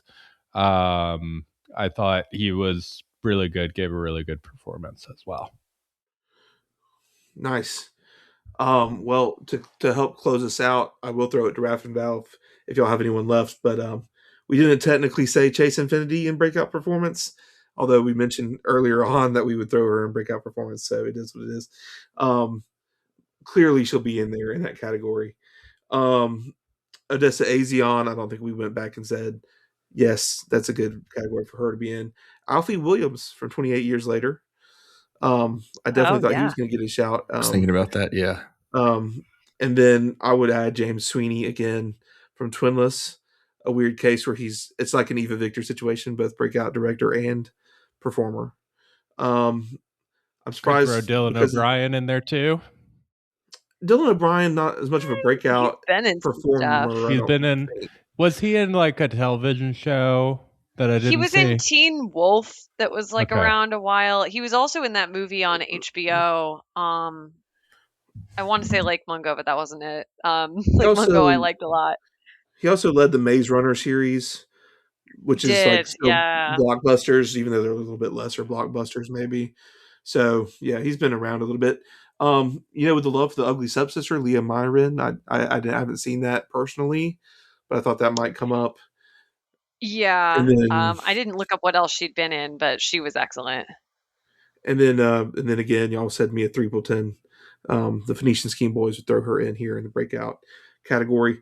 And one more, even though I don't think we should really be putting this over a person. I know some people might get a good laugh out of throwing Indy from Good Boy, the dog, into this category. That would be fun. It would be a fun nomination. It is a fun dog performance, although when you actually look at the behind the scenes that's included at the end of the movie, you're like, I really probably shouldn't be wasting a performance spot on a dog that has no idea like like what's happening.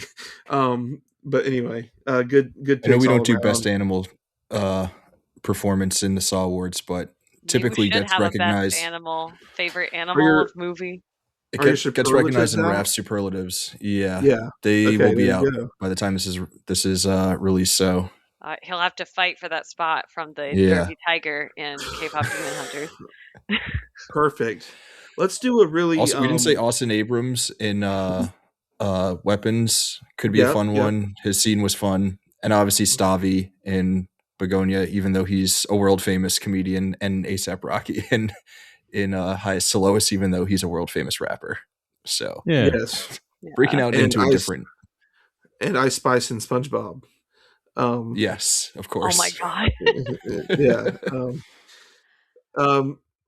Let's switch gears and do a quick, kind of boring category and get through with it really lightning fast, because I don't think there's going to be a whole lot to talk about here. Best animated film. There's nothing. Yeah. let's Not a ton. I'm going to say just for the heck of it, I'm going to throw out Lost in Starlight, which is my preferred Didn't see it. Netflix animated movie, Korean animated movie on Netflix. I think it's better, although it's got its own set of flaws. I think it's better story wise than K-pop Demon Hunters, but just not enough eyes on it. It's got like a 3.9 on Letterboxd though, so give it a look. I haven't seen any animated movies this year. I realize that it's like a huge blind spot for me year over year. I'm not like a animation is in cinema person, but it's just like not something that speaks to me as an art form or like a specific medium within the medium. But shout out to friend of the canon, David Cohan, who worked on K-pop Demon Hunters. He has potential for this to be the third movie that he's worked on that will be an Oscar-winning movie, which is pretty rad. My boy from high school. So shout out to him and to the entire K-pop Demon Hunters team. Yeah, and look, K-pop Demon Hunters is good. Yeah, it's good. That's- It's good, and it has incredible music that gets stuck in your brain. So I don't have He any, did not write the music, unfortunately. don't have any problems with K-pop winning probably in this category. Yeah. Val. How dare you, Raf, take the only animated film that I have seen this year, which was K-pop Demon Hunters. I thought you were a Chainsaw Man girl. I thought that see. was I your was going vibe. to say that I have not gotten to the Reze arc. There is every indication that I will be very happy with Chainsaw Man, the Reze arc. I have not seen the movie. I have seen all of the show, and I saw the animated featurette at Universal Studios Japan. Nice. Which was, nothing to do with the actual lore of the story. But so I've seen as much as I can without seeing the movie. I'm confident it's a movie I will enjoy. The animation studio is Mappa, which is a very well-known animation studio. Did Attack on Titan, a lot of other major anime. So yeah, every indication that I will love that movie. So I'm probably going to watch it this weekend. I'll go ahead and throw my weight behind Chainsaw Man Reze arc. Cool. I have no interest in the anime movies, so cool. I like his dog. I like his dog, Chainsaw Dog Creature. Brian. Well, Brian, I he's know. only in the first episode. Spoiler. Oh wow. Okay. More reason not to watch. Brian, I know you've seen at least one artsy animated movie. Save us. Yeah, exactly one more artsy animated movie. I saw Arco, which is not eligible because it hasn't gotten a wide release, but I saw it at a film festival and it was fine. What about your kids? Have your kids not taken you to see any animated movies? Oh goodness, we saw Looney Tunes. Yeah, that was good. I liked the Looney Tunes movie. Did they take you to Zootopia 2? People seem to like that one. We have not. We were waiting on family, and then family had already seen it when we went up for Christmas. So we have not gone, but we'll catch it on Disney Plus. So, I'm going to go ahead and wrap up this category because we are where we Yeah, are. I could throw some others out there that I've heard good things about. I have a friend in the animation industry, so I could just say what I've heard from him is great. Yeah, I'll Bad throw it Guys to 2. you next. How the Earth Blew Up, I guess, is eligible for us. I mean, I actually didn't really love it as much as I hoped to, but I do appreciate the animation of it and some of the humor.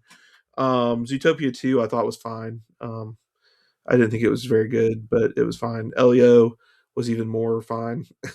um, but it is what it is. There's not a whole lot of options here to pull from. I still do want to rent Little Amelie or the character of Rain, Mhm. which There's also Neja doesn't. too. I Oh was gonna yeah. Sorry. say Neja too.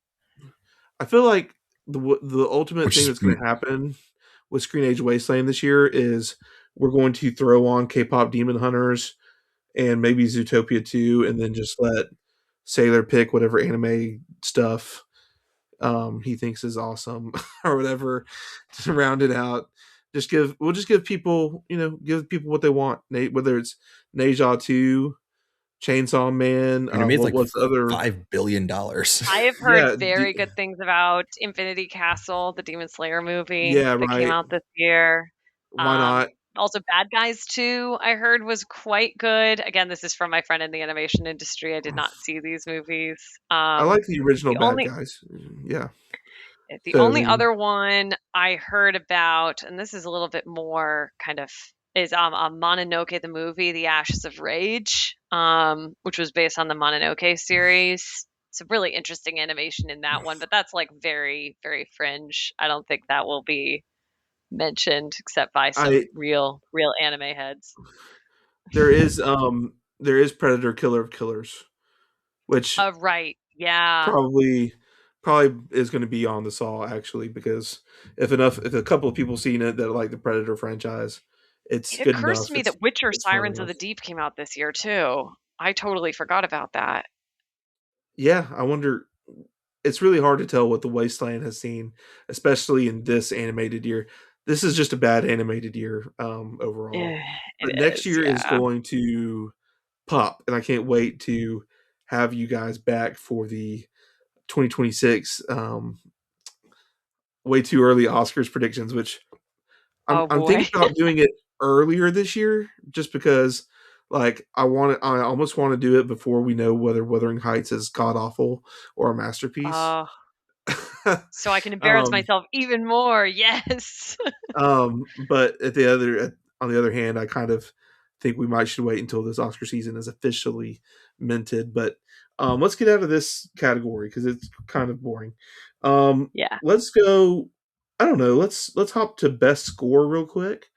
I think best score is kind of a fun one to a degree, and maybe I can like I'm gonna maybe annoy and take one of the more fun ones, and I'm gonna go ahead and take the mastermind score It's because great. the mastermind score, whether like the movie, I loved going to see that movie blind, and the people around me in the theater, it was the AMC screen unseen, and so like everyone else in the theater was like, "What the hell was this slow crap?" And I'm like, "That's a really good movie. I don't think it's as good as First Cow, which is my favorite Reichert film, but the score is incredible."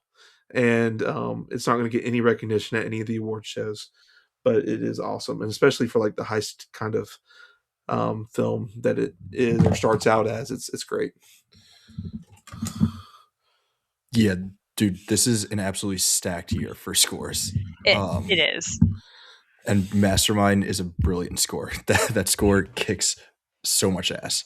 If we're counting it for 2025, The Brutalist, it won at the Oscars in Yes. 2024. That was Yeah. my favorite score of that year because for me, I counted The Brutalist there. That score is amazing. Like maybe not easily the best part of that movie, but it like holds that movie together really, really, really well. And it's one of those scores that you can like come back to while you're like writing reviews and stuff. And it's really fun and easy to listen to. And it takes you back to like the mood of the movie. So gonna go with that one. It's probably one of the most important categories the Brutalist should be represented in our Screenage Wasteland Awards, because it's just so good. Val, you can go. All right. I mean, I have to pick the obvious one because I was blown away when I saw it. Obviously, Ludwig Göransson's score for Sinners is just so incredibly excellent. Obviously, in the scene that everyone remembers, the time warp in the juke joint, but even just throughout, some of his quieter arrangements of like the like Celtic music, and it's it's so good. It's just such an excellent score. It's definitely my top score for the year. And I'm kind of happy to see that it's like winning the awards over Johnny Greenwood's One Battle After Another, which is we're going to talk about. I'm sure it's obviously another awesome score, but that center score is incredible. Although Ludwig Göransson is already set up to win again next year for the Odyssey, based on the initial reactions to that score. Not that Yeah. it definitely will win, but Göransson is just a master, and like I mean, it's going to be like a dominant run every time he does a score for a movie. You're going to be like, that's maybe the best score of the year. But it Hmm. is what it is. So everybody move aside. Brian, what you got? Marty Supreme. The score for Marty Supreme is incredible. Really sets the tone for the film and flows really well. And yeah, I loved it. I'm so glad that I'm so glad you took that one. Plus the needle drops are great. And it all just Mhm. sonically works together so well. Definitely one of my favorite scores of the year.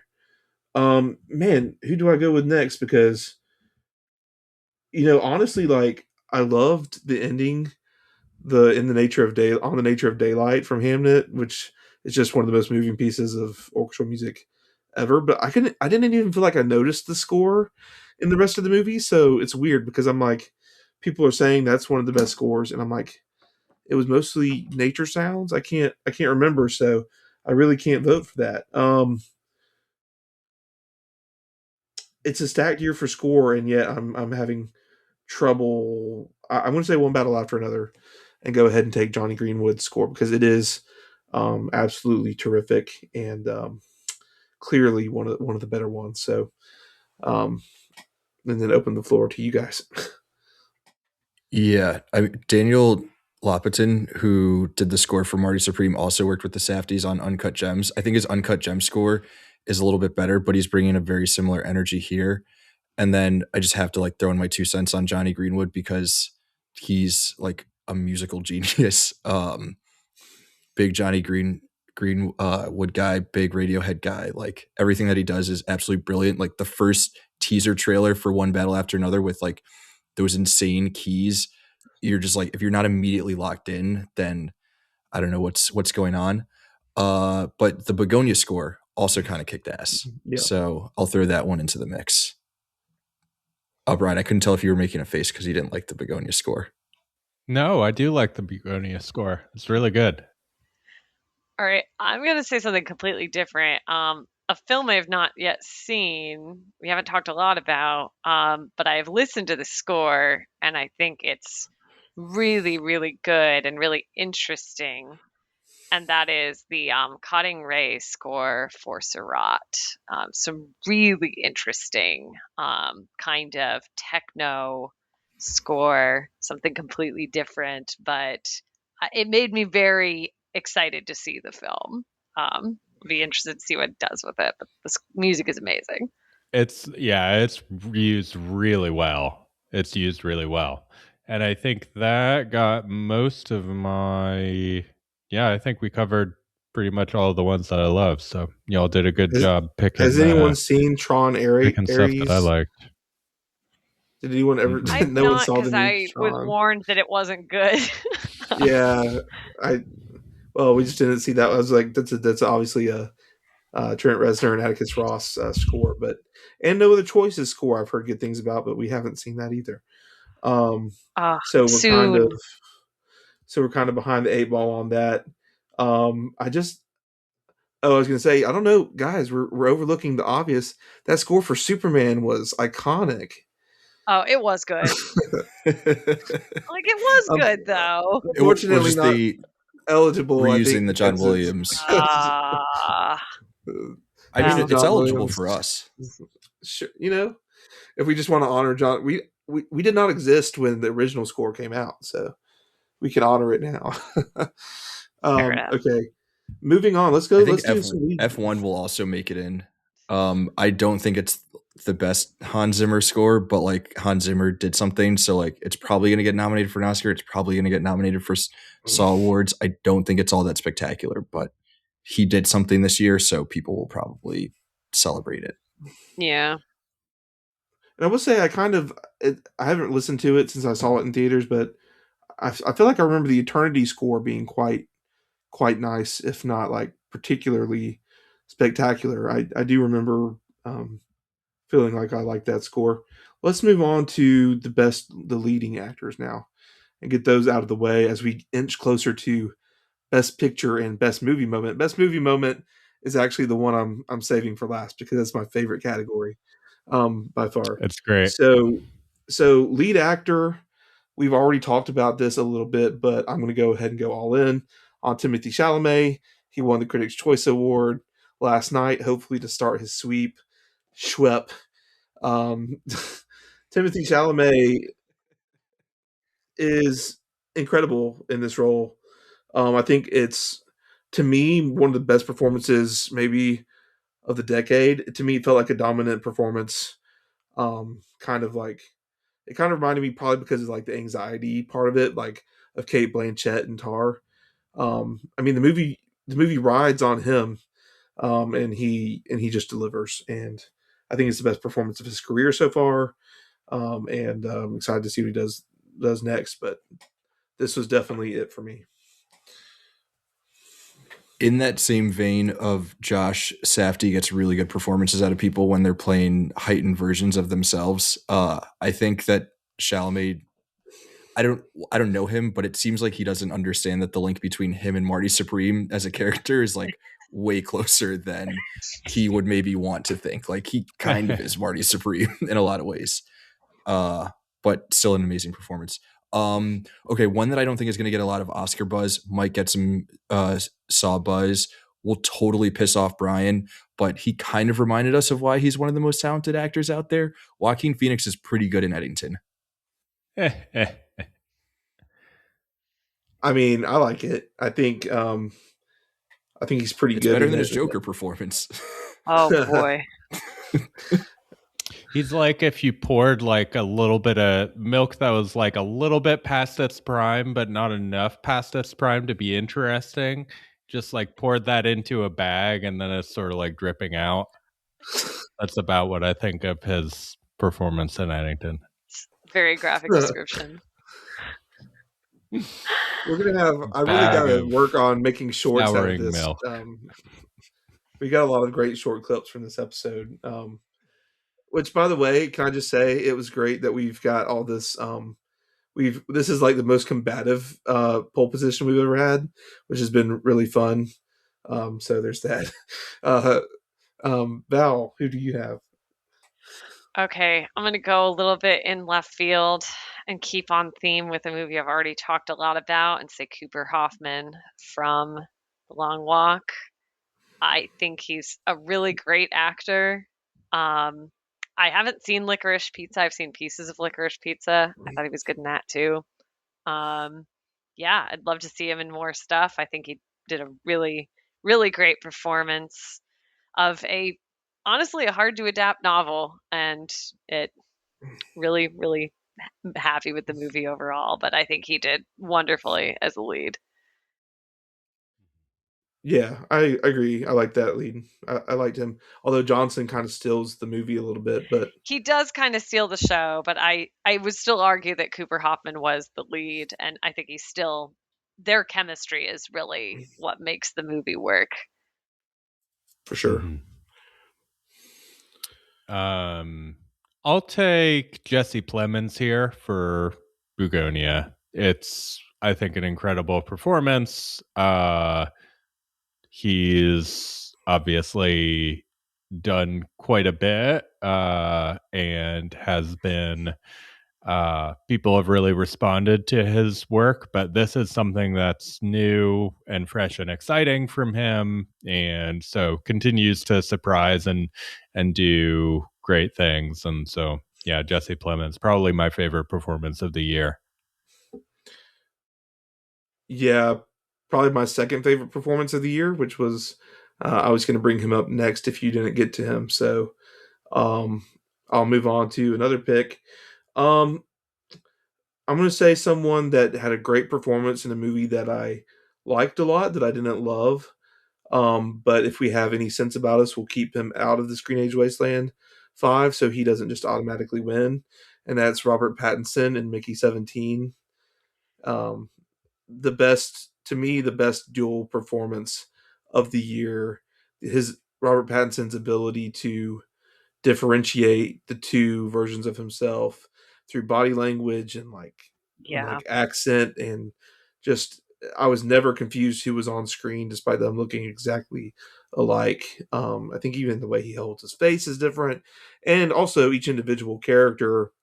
It's a little bit of a weird question when you say how do you take one performance of two characters and then the lead in the lead role. But even if we were just talking about Mickey 17, the one that's more like himself, the primary Mickey, um, I thought that was also a great performance. So, either way you look at it, he probably deserves to be sniffing around the 5, but again, if he gets into our 5 at Screenage Wasteland, he probably will win, as it's a tradition for him to steal the steal the award. Best lead as Mickey 17 and best supporting actor as Mickey 18. I I mean, think that's fair It's a for good him. bit. Yeah. I don't know that enough Screenage writers enjoyed Mickey 17, and I liked Mickey 17. I dug it. But it like not. I feel like everyone wasn't as high on it, and it's been so long that folks will probably forget about it. So it'll be interesting to see what happens with that. I think I'm going to go with Josh O'Connor. I'm going to go with Wake Up Dead Man because I think that would be more likely to get love at Screenage Wasteland. I just don't see enough people getting behind the mastermind, even though that is probably the more interesting of the two performances. But Wake Up Dead Man, I think, would allow for more of like a potential actual nomination and maybe even win for him. If you're going to pick one of his two roles. Yeah, I think Josh O'Connor is very good as Judd. And a great, obviously we've already talked about he's a great character. It's a great performance in itself. And then this is like the first hint of any possible collusion where it feels like me and Raf and Bryan, who quite like the mastermind, will Trojan horse Josh O'Connor in under the pretenses of Wake Up Dead Man for his superior performance in the mastermind. Um, because he is so good in the mastermind. But it's fair, just straightforward to vote him in as for Wake Up Dead Man. That's a good pick. All right. I don't think this was the best performance of the year, but I think I should add it because I think he deserves our respect, and that is Brendan Fraser from Rental Family. I love to see that man cry. When he cries, I cry. I think it was a good performance, and happy to see him on our screens again. So to honor Brendan Fraser, I will mention him. But I don't know if he belongs in our top 5, but I did really like his performance. Ditto. I'll take Ethan Hawke for Blue Moon here. It's a performance where he's sort of playing against type, and Linklater, I've seen Linklater talking about like sort of coaching him against his instincts as an actor, and like, well, that's an Ethan Hawke thing that you're doing here, and you need to be your character instead. And it really comes across, and he's great in it. And so I thought his performance in Blue Moon was really good. it is against the SAWard rules to vote for someone based solely on a trailer. You do have to watch the movie. Otherwise, I would be voting already for Ethan Hawke, because you can just tell from the trailer how um, good of a transformative performance that is for him. However, we do have until January 31st, so maybe I'll actually get to watch Blue Moon before then and vote legally for Ethan Hawke. We will see. It's funny that we haven't said Leo yet. I'm going to throw out Adrian Brody before we forget about the Brutalist once again. Literally the winner of last year's Academy Award. Um, I didn't love the Brutalist as much. I respected it more than I connected with it. But I mean, Adrian Brody is terrific in that film. There's a reason he won Best Actor um, last year. So got to have him at least in the conversation. Yeah, he's really good in it, but I feel like now that we've heard his Oscar speech and how terrible it was, it'll be hard to vote for him this year in the I was going to SAWards. say, the good news is he won't be giving a speech if he wins a SAWard. It will just be on paper. So we should formally invite him if he wins. No. Record a speech. Unlimited time on the Screenage Wasteland YouTube channel. We'll stream live, and he can give oh gosh a 24-hour speech if he'd like. Oh man, oh dear. I'm gonna go with Denzel in Highest to Lowest. He's doing cool stuff there, and it's a fun late stage Denzel performance. Who knows how many more years of him we're gonna get? How many more opportunities for nominations for like maybe the best American actor of his time? So he deserves respect for what he was able to do in Highest to Lowest for sure. Yeah, I'm gonna pick a more obvious one. Following the twin theme, going with Michael B. Jordan from Sinners. I don't know if he did as good a job as Robert Pattinson at making the two characters as distinctive. I think, though, he made them distinctive enough, and I think that he has so much natural charisma that he brought to both characters. They do really kind of steal the show every time they're on screen. And yeah, I like Michael B. Jordan. I like seeing him in movies, and he didn't disappoint me. He never disappoints me, just about. So definitely worth the nomination for me. Val, to put you on the spot, if you have to pick which role he's being nominated for, is it Smoke or Stack? Smoke. It's Okay. Smoke. 100% Smoke. Stack is definitely not near as engaging, and I think it's just because his scenes with Wumi Masako are so good. Like, their relationship is probably one of the best parts of the movie. Yeah, I agree with that. I'll take Benicio again, this time for Phoenician Scheme in lead. He's really fun in Phoenician Scheme and a great lead performance. I appreciate it. The movie, I had a hard time connecting to the movie, but I do appreciate the performance. I think it's really funny. That wraps up our lead acting performance round before we get into just like the alsos, and we still officially did not say Leo, which is terrific. But I will say now, Leonardo DiCaprio, obviously for One Battle After Another, is a strong possibility here. We're not talking about The Rock, so Raf didn't have to get pissed off in this episode. Also, just to piss off Raf a little extra, Miles Teller in Eternity. We're not nominating Miles Teller from The Gorge. There's another big dual performance that we left out that might make an appearance in my superlatives for the year for best dual performance that we're not nominating here. Al Pacino. Robert De Niro. Oh, Robert De Niro. Sorry. Yeah. Was that racist? Yeah. Was that anti-Italian discrimination? I think everybody mixes up Al Pacino and De Niro. If you don't know about not when you see them, but just like if you hear about a project like Alto Nights, you're like, oh, I mean they're so connected. Two old just Italian guys. through film history. They've been in so much stuff together. It's one of the two. They're linked. That's fair. Yeah. They should have had. It should have Alto Knights. Would Alto Knights have been better? Raf is the only person who's seen at least some of it. Did you finish it? I don't think so. Okay. Would it have been better if it had been Al Pacino and De Niro rather than De Niro and De Niro? So, okay, this is what it should have been. It should have been the first half is De Niro playing both of the guys, and then the second half it's Al Pacino playing both of the guys. And they don't address it ever within the movie, but it just at one point it switches from Robert De Niro playing two guys to Al Pacino playing the same two guys. And then for someone like me, I would be like, I would think nothing happened. I would just be like, that's the same guy.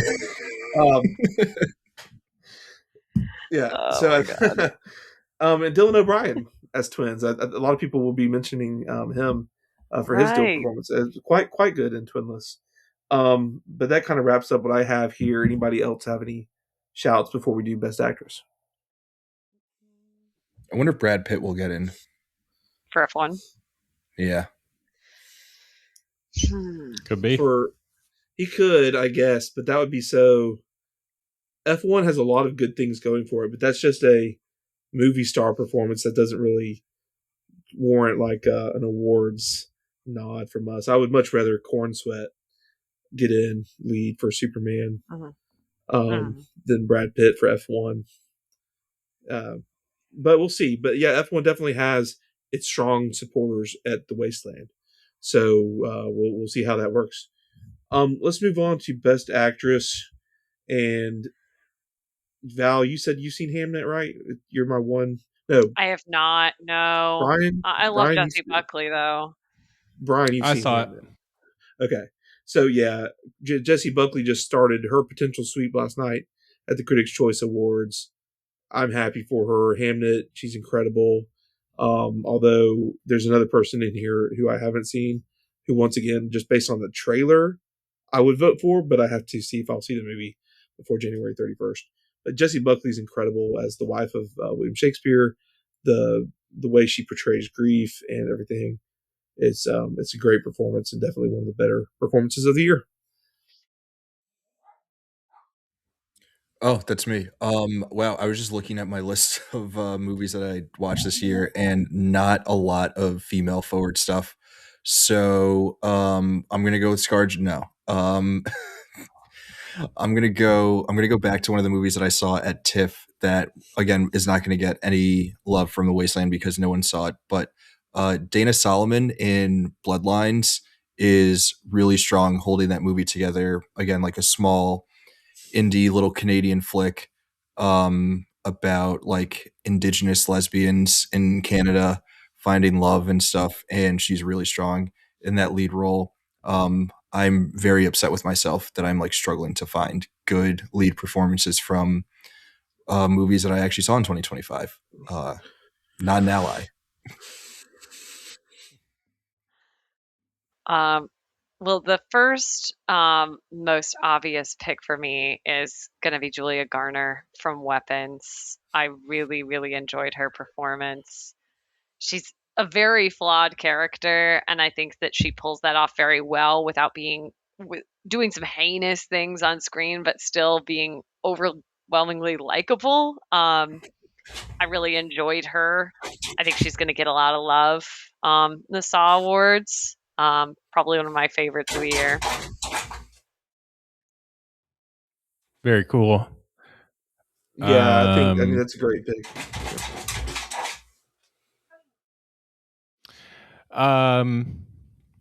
Take movie we haven't talked about yet, I don't think. Jennifer Lawrence and Die My Love. Haven't. Yeah, I'm a little mixed on the movie, but it's really centered around her performance, and she's very good in it. So I liked her performance quite a bit, and she's gotten quite a bit of recognition for it, as a great performance. So yeah, she's excellent. I think I'll see that before nominations. So yeah, I'm gonna try to squeeze in a lot of stuff by the end of the month. Yeah, I haven't seen it either, but I'm sure she's great. Oh, and that leads into my pick, which the one I was referencing, Rose Byrne, who I can't pick because I haven't seen the movie yet, but Rose Byrne looks incredible. And if I had legs, I'd kick you. Maybe someone down the line will pick that up. I've seen it. Yeah, so we'll Yeah. see what if it comes around. But I will say, since Emma Stone is in supporting actress now, I will go down and I so I also haven't been able to see the Testament of Anne Lee, which is annoying to me. Um, so I'm gonna go with my movie that I like that no one's gonna probably support me on. I wish Ramona was here because she's seen it. And I'm just gonna say Elizabeth Olsen is really good in Eternity and kind of Mhm. makes that movie work as well as it does. Even though Miles Teller is kind of a little bit more of the lead in a certain way, she's also a lead, and she's pretty terrific in it. So I'll shout her out here. Noise, noise, noise, noise. Since Chase Infinity is already nominated and supporting, I'm gonna go with something that I think could maybe. I'm trying to just like project what I think some Screenage Wasteland contributors might want to nominate, and we've obviously seen way better from her. But like also anytime she pops up on screen, it's like kind of a delight. So I'm gonna go with Florence Pugh in The Thunderbolts. Um, Far from her best performance, but Florence Pugh is always just such a pleasure to see on screen. So cool. Yeah, I'll pick a less popular pick in Molly Gordon from Ojai. I did really enjoy her performance. I still maintain that the scene where she makes the French toast is the grossest thing I have seen this year by far. I was like in the front row, like gagging. But she is just an absolute delight. I like laughed, and I mean, I should have mentioned for supporting in that movie. Gosh, but too late now. But she was a lot of fun. She had a lot of chemistry with Logan Lerman. It's just it's a great movie. It's a fun movie. Definitely a great breezy movie to throw on when you don't want to watch something too serious. But I enjoyed her performance a lot. Mm-hmm. I will take Rose Byrne from If I Had Legs, I'd Kick You. Very good.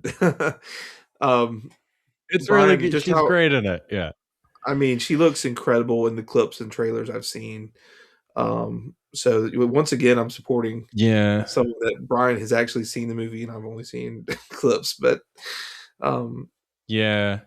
It's a very uncomfortable movie because you're really close to her the whole time, but Rosebird just really holds the camera and the attention well, and plays basically this breakdown uh with aplomb, I would say.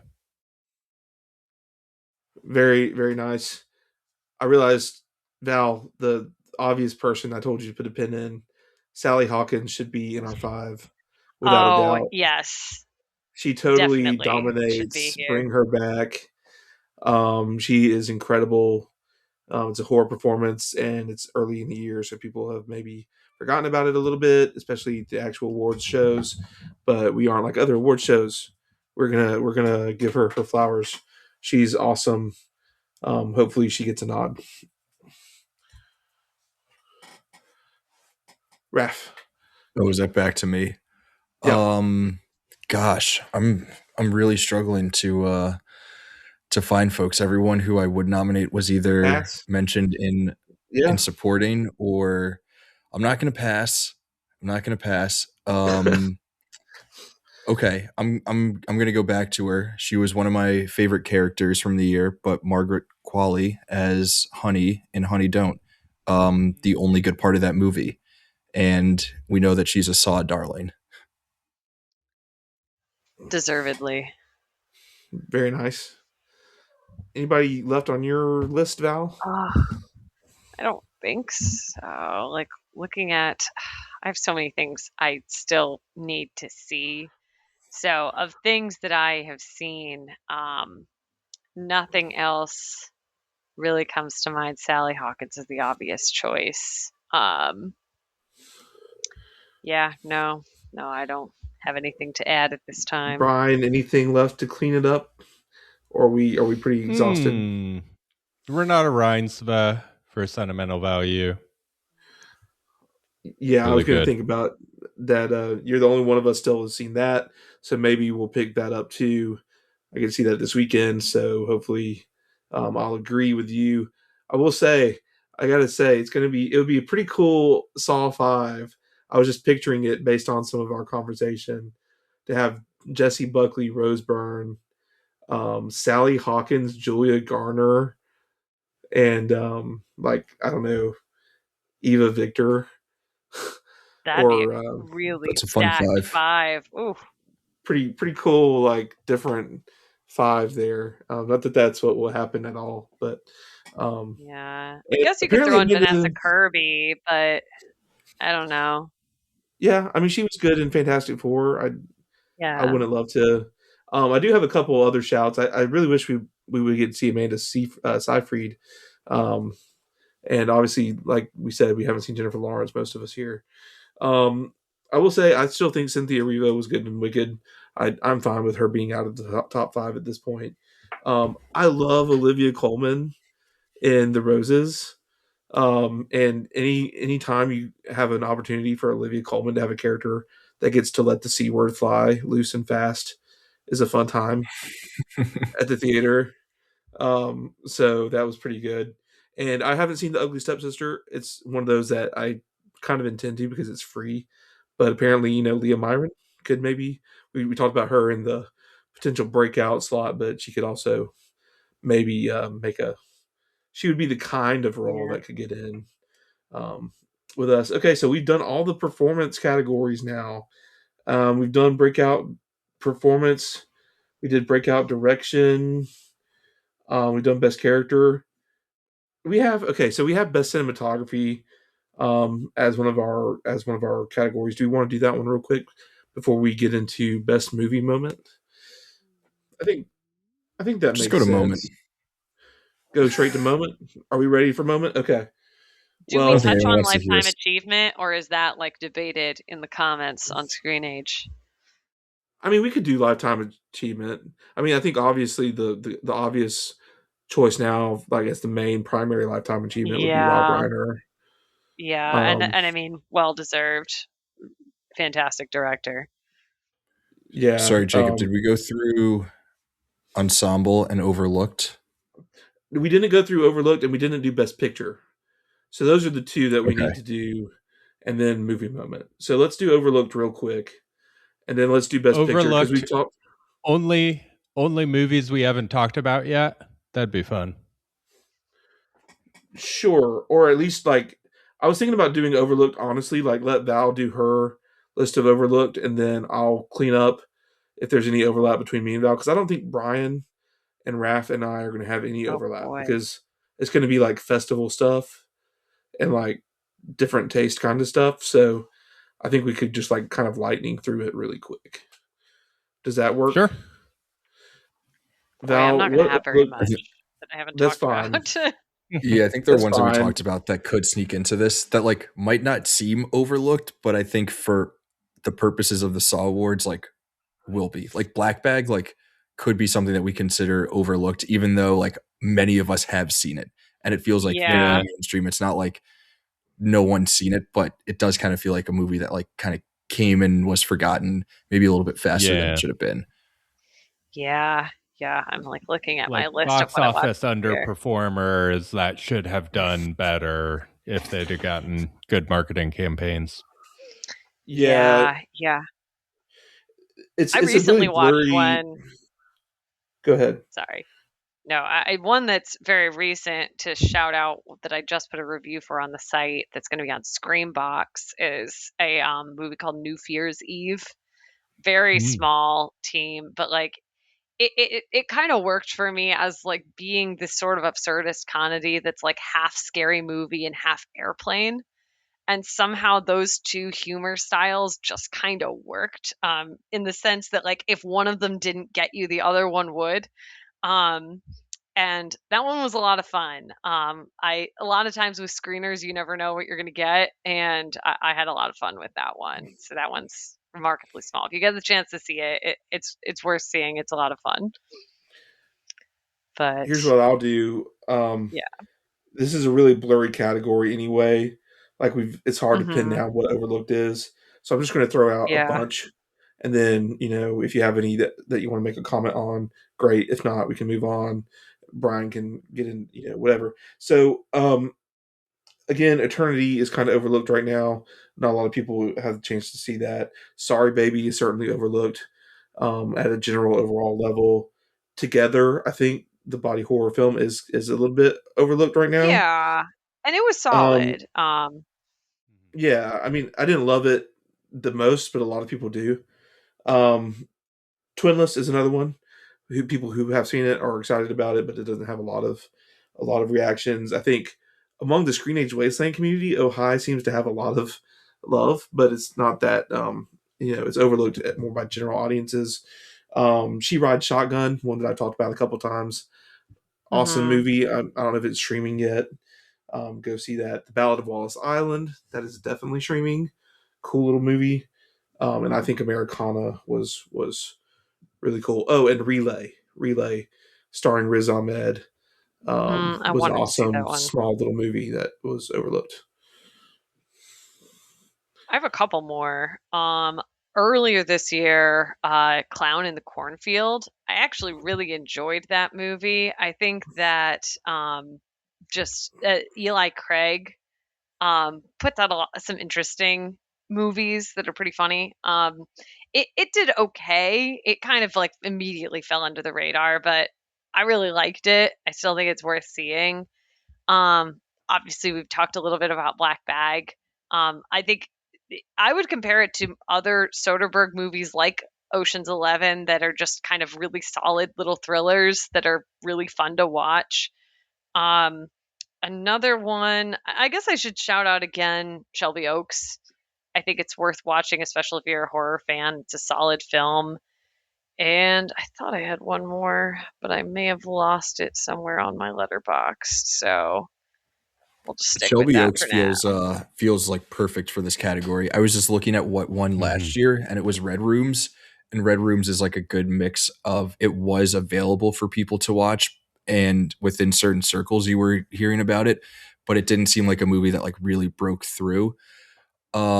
So like a lot of the stuff that I have Yeah. are like things that we watched at like festivals, which doesn't really feel like it's overlooked because there just weren't opportunities for people to watch it unless you were, um, you know, at these festivals to watch them. So like, yeah, like no one saw any of the things that we were watching at like Fantasia Fest or whatever. But one that I will throw into the ring is Caught Stealing, which I thought was kind of fun. The Darren Aronofsky movie with Austin Butler. It's not great, but like it was like a fun little like crime thriller uh kind of flick that seemed like it would like once I thought like once it got on Netflix, people would be like, "Oh yeah, this is cool." But I don't know that there's at least there's nothing that I've seen this year that is like quite at the heights of Red Rooms where it's like this is available to everyone and not a lot of people have seen it and everyone needs to go see it. hmm That's fair. I realized I was going to mention Life of Chuck because, I mean, it's a Flanagan movie. It's got a really solid cast. I actually think it has a grit. I think it will have staying power that it doesn't have now. But I've also said that about Doctor Sleep, and it really hasn't happened yet. So it might just be one of those movies that if it works for you, it does. And if not, it's very forgettable. So I liked Life of Chuck. It seemed like it fell under the radar pretty quick, though. It had a really bad distribution issue from Neon, just the way things shook Mm, out for that movie. yeah. Brian, I know you have a couple of maybe a couple more still that you haven't. I know you talked about some of them, but Yeah, I got a handful. So, on becoming a guinea fowl, It's available on HBO Max, I believe. Really interesting movie. And sort of like a family mystery. There's a dead body and a lot of revelations that sort of show a lot about Zambian culture. So I thought that was really interesting. There's a documentary out called Cover Up. It's on Netflix about Seymour Hersh, who is a journalist. And so really well put together, the same director as All the Beauty and the Bloodshed. And I thought it was better than The Perfect Neighbor, which is also good, but it's getting a lot more love than Cover Up is, and I feel like that should be reversed. Last one that's really fun is called Reflection in a Dead Diamond. Have any of you heard of that one? No. Okay, I've seen this pop up on some lists. Go ahead. Yeah, it's sort of James Bond parody-ish, but it's so stylish. It's not really funny. It's just more just like directly copying James Bond's style and applying it to this like manic spy thing. Visually, just really interesting. Lots of sort of flashy stuff going on, and it's just a fun hang. I feel like it's going to be a cult movie, and it already has a little bit of a following, but it'll continue to grow over time. Is sort of what it feels like, sort of like what happened with Hundreds of Beavers several years ago, where it really developed a cult following over a period of 2-3 years there. So could see that happening for Reflection in a Dead Diamond. Awesome. It'll be really interesting. It's always kind of a crapshoot to see what ends up here on the final list. But one more that I did forget to mention, Thackham Hall, absolutely hilarious to me. It worked for me. It's an airplane. It's basically Airplane meets Downton Abbey, and that's all. Yeah. That's all you need to know. And it's I've quite heard funny. it's fun. I had a good time in the theater with it. So let's get into Best Picture, which is funny that I almost forgot about the Best Picture category, because it feels like we've been talking about the same kind of set of movies here this whole time. But we can let's start, instead of starting with the more fun options, let's get some of the heavy hitters out of the way, and then fill in with the back end of it. I mean, Sinners is going to be in the Screenage Wasteland. Yes. Top 10 of the year. We can all agree with that. As it Raf, should be. Raf, what else do you think is definitely going to be in this year? Weapons. I think Weapons is I think Weapons is in this crowd for sure. I think Bring Her Back has a decent chance of being in there. Maybe that's too ambitious of mine. I don't know. No, I think it has a shot. I think it does have a shot. Yeah, for sure. Bryan. What do I think is going to be in there? I'd say One Battle After Another is pretty lucky.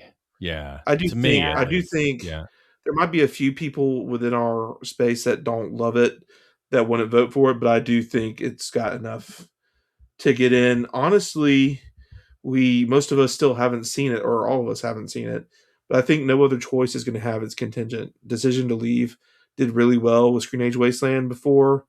And so I think if me and Val and Raf and Bryan, I think that's 4 votes right there if we all do love it. If I don't know if I'll get to see it. We'll see. But if it gets enough eyes, I think No Other Choice has a pretty good shot of getting into this space. There are a lot of Park Chan-wook heads at Screenage Wasteland, like Kane, Sailor, Bob. Like there's for sure a crew of people if enough of us are able to see it. Yeah. Raf. Marty Supreme probably going to be in there. Marty Supreme, I think if everybody sees it, well, I think we've got 3 of us right now that have seen it and are going to put it in at the very least. So I think it's trending that way for sure. Brutalist and Nickel Boys will probably both get in from last year. Go ahead, Raf. Sorry. Oh, no. Well, I'm looking at my 2025 list and I have Brutalist, And I haven't seen Nickel Boys yet, but Nickel Boys would also be on my 2024 list. So they're not like top of mind for me right now. Yeah. So I was going to say the last like lock that I think we have is Begonia. I think that there are enough Yorgos heads that Begonia will probably make it in. I think that's a pretty good shout. I don't think Hamnet's going to make it in. I know Brian didn't love it. I quite liked it, but probably not going to be enough eyes on it at this point, based on what I've seen so far. Nickel Boys is going to be like kind of on the edge, because I don't know how many of us are going to have seen it before January 31st. But it does have its little hive, so it may get in. And The Brutalist has its little hive. So we will see. What about Train Dreams? Y'all think Train Dreams will make it in? It's gotten some. I haven't seen it yet. I've heard great stuff about it, though. I think that's Brian, going to be liked it. Are enough people going to see it? So, and I plan to see it. From what I've gathered, there's going to be some franchise stuff in here as well, or franchise adjacent blockbuster like the F1s or 28 Years Later, etc. type movies that are going to take some slots. The thing with Train Dreams is if people see it, they're going to be seeing it in the next couple of weeks. So it will be top of mind for folks. It's true. Which could change how it is that folks look at it. Look, we already have our ballots, so to speak. Voting is open as of this moment where we're recording this, and Train Dreams is in the list of potential movies. So I mean, granted, there are like 30 movies on this list, but Train Dreams could be something that gets in. And yeah, I will say, because I am keeping an eye on things. Like Kane gave it 4 stars, and Duke gave it 4 stars. So that's a pretty good litmus test to me to be like, okay, I'm probably going to watch Train Dreams, and I expect to probably enjoy it. And it's readily accessible. It's streaming, so none of us have to go out and rent it. I think it has a pretty decent shot to slip in. And we have a pretty good contingent. Yeah.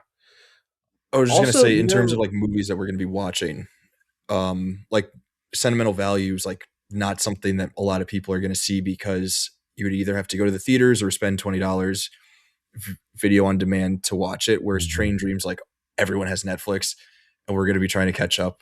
It's going to be a movie that we're going to see. It seems like most people are already liking it if they're watching it. So yeah.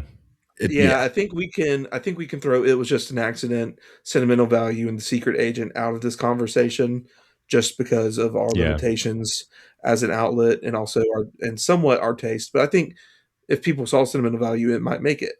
But unfortunately, it's just not going to, and it's not going to be eligible for next year. So it is what it is. We have limitations. I will say too, Sorry Baby is doing surprisingly well. I think there's several of us here that like it and think it's underrated, and some of the other folks at Screenage that I look at their letterbox stuff sometimes are rating it pretty well. So I would keep that on the bubble. Obviously, Superman. Is everyone here in agreement that they'd rather see Superman than F1 in the top 10? Yes. I've seen neither. Okay, so Brian does not care. Out of the 3 of us that have seen both, we'd rather Superman be. So keep that in mind when you're voting, obviously. I think Superman will probably make it in, and I'm fine with that. I quite love the movie. I came out of it extremely high on it, and I've seen that movie in theaters extra many times. Partly because I liked it, and partly because there were a couple times I wound up needing something to do and just use my A-list to sit in a theater, and that was a good, easy movie to sit in. Okay, let's go through one by one for a second and throw out movies that we really wish would get in here and are hopeful for, but may or may not have a chance. Obviously, I got to throw out Eternity. It's my second favorite movie of the year. Romona did say that she loved it, but not a lot of eyes on it. I don't think it'll probably make it in. Okay, one that I would love to see get in is The Phoenician Scheme. I don't know that it'll have a lot of supporters outside of Brian and myself, but I think it would be cool to see that one get in. Yeah, I would love to see The Long Walk get in. I think it was really great. It's a great cast. There's a lot to like about it. It's definitely a top movie for me of the year. I don't see it getting in just because of the kind of movie it is, but I think it'd be cool if it did. I think that's closer than the last two that we just said. I think The Long Walk is Yeah. maybe in Yeah. that bubble Yeah. of legitimate chance. I'll throw out Black Bag as one that I'd love to see get in. That'd be Me really too. fun. I don't think that's that out there. I mean, there is some love for it from Screenage Wasteland, folks. So that's not too hard to see happening. Um, yeah, and also, I would be okay. There's some love going around for this movie. I would be okay with it getting in the 10. I would go with Ojai. I loved Be Ojai. I open think to it's one that. of the funniest movies I saw in the theater this year. So if that's like one of the weird outside picks that we put in Best Picture, I would be happy with it. Raf? Not one. Actually, you know what? Just to piss off Brian Eddington. Eh. You can have Eddington in there. Frankenstein Eddington, would piss me off more. It's not gonna. Frankenstein was the other movie I was gonna bring up. Obviously, not something that I want to see. I don't know how people around the wasteland generally feel about Frankenstein. I could see it I'm either s- being like something that a lot of people love, or all of us kind of like being either like meh to down on, and it not having enough weight behind it to get into like Best Picture or really like any nominations at all. I'm kind of scared to watch it because my impression has been largely from you two, and also like there's a lot of people that don't think it's very good, but there's a lot of people that love this movie, like with a capital L. So far though, my read from the Wasteland is actually leaning towards y'all, where it's going to be like middling, if not disliked. Although I'm sure there will be some people within the group that love it. I think it's going to be more on the wayside. I don't think there's anyone who's like higher on it than Val than you were. Like I think you have like this like the right like view of the movie of like there are some things that are enjoyable, but as a whole, like maybe wasn't all the way there.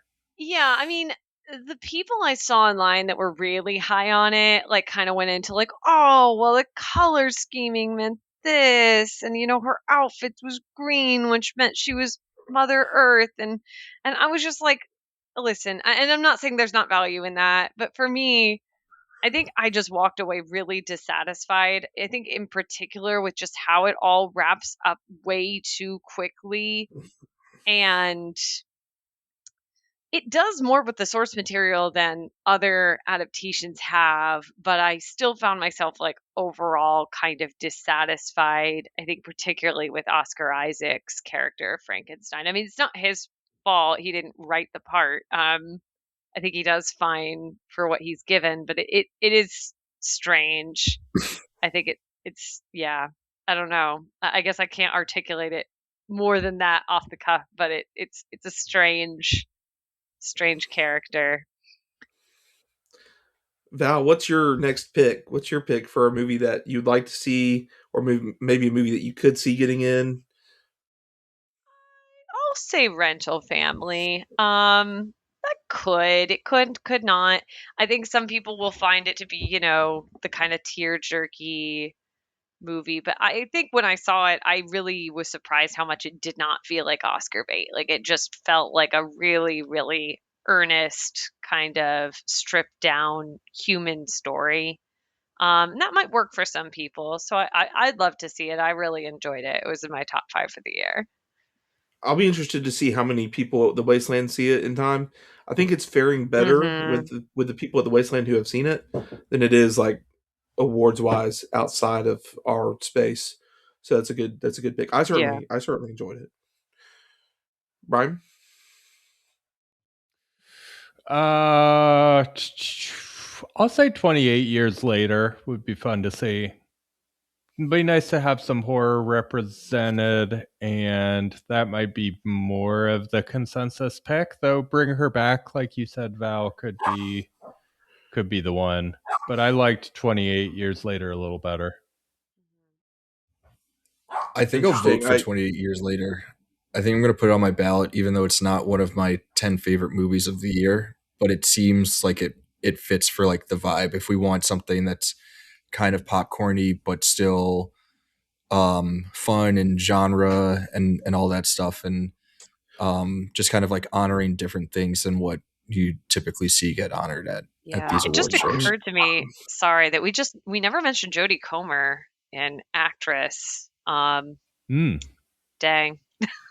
Coulda, Yeah. woulda, shoulda. Bummer. I think it's been a good year for I guess movies. if you're saying that Sinners and Weapons are horror, then horror is going to be well represented anyway. But That's true. Yeah. It will be, regardless of what happens. I will throw out there too, Raf. Here's another one when it comes to popcorn that might do well with the Wasteland. Wake Up Dead Man is, I think, doing pretty well with Wasteland Tribe, and so I quite liked it. I know you quite liked it. I could see that slipping into the 10. I think that has the potential. 100%. Yeah. Are we still going through? Yeah, Ones that we would like to do see. just a little bit, and then we'll switch into movie moment in just a minute. And go. You can go far out too. I mean, I don't care. Talk about something you loved. Yeah. I want to go with My Father's Shadow, but obviously no one's seen it, so I'm going to go with Highest to Lowest as something that I would like to see get in. That has been a recurring theme from you. That movie was in several of your other categories, so that makes sense. Now,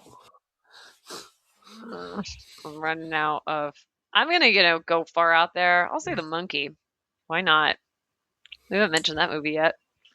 Interesting. I never saw it. I soured on Osgood Perkins after Longlegs. Even though I liked that movie stylistically, it fell apart for me. And so I just decided not to go out to that one. I don't know. The Monkey is his best movie, I think, by far. Though I also really liked Blackcoat's Daughter. I think that The Monkey kind of plays to his strengths, though, in that like he's not taking himself too seriously. Yeah, it got some love. It could have it. It's a long shot, but I did enjoy it. Sure. Brian, what else do you have? And then we'll close this out, and I'll throw a couple more out there. Well, y'all are cordially invited. I'm flying everybody out to Knoxville, and we're going to do a double billing of Vermiglio and Resurrection so that more people from Saw will have seen them. And then, we can start their campaigns there. Yep. Hell yeah. All right. Here we go. I'll take you up on that. I'm excited to see those. Just to finish it out, I will say I'm going to give a really bizarre one that no one at all will get on board with me. One of the first movies I saw this year was Love Me. Kristen Stewart and Stephen Yeun as the satellite and the buoy that are in love. I loved this movie. Like, I thought it was awesome. I need to rewatch it. But I thought this was great, but it didn't work for apparently most people. And also no one at the Wasteland has seen this movie, and most people on Earth haven't seen this movie. So, so it's got no chance. And then, the other one, though, the passionate one, and it's another horror movie that I wish had more, was more solidified support. Final Destination Bloodlines is still in my top 5 of the year. I absolutely love Final Destination Bloodlines, and I wish it could get in this category, but I don't think I see that from people. I think much more likely to have like Weapons and Bring Her Back and Wake Up Dead Man, things like that. Love how much you ride for that movie. Also, Stephen Yeun, Best Supporting Actor in Mickey 17. He was great in that. True. I just love Stephen Yeun and everything. He's amazing. Yeah. If we wanted to collude and troll in like the best way possible, we could all throw the remake of Snow White into our top 10. No. I refuse on principle to put any Disney remakes anywhere near my top 10. It's horrendous, but it would be peak trolling to do that. No, I think if we're gonna troll, we have to do something that's like so bad that it's like something like Morbius, that we can be like, Yeah, okay, this is actually funny because it's so bad that it's almost or art. like him. Like Madam Web. Him isn't I- bad enough to be good though. It's No, just War of the bad, Worlds is the bad. one. War of the Worlds is the Oh easy my god, one. you're No. so right. Yeah. But the thing is, War of the Worlds doesn't piss anyone off. Snow White would piss people off. That's true. War of the Worlds. Let's all put in our best actor nod for Ice Cube from Ice War of the Cube Worlds. from War of the Worlds.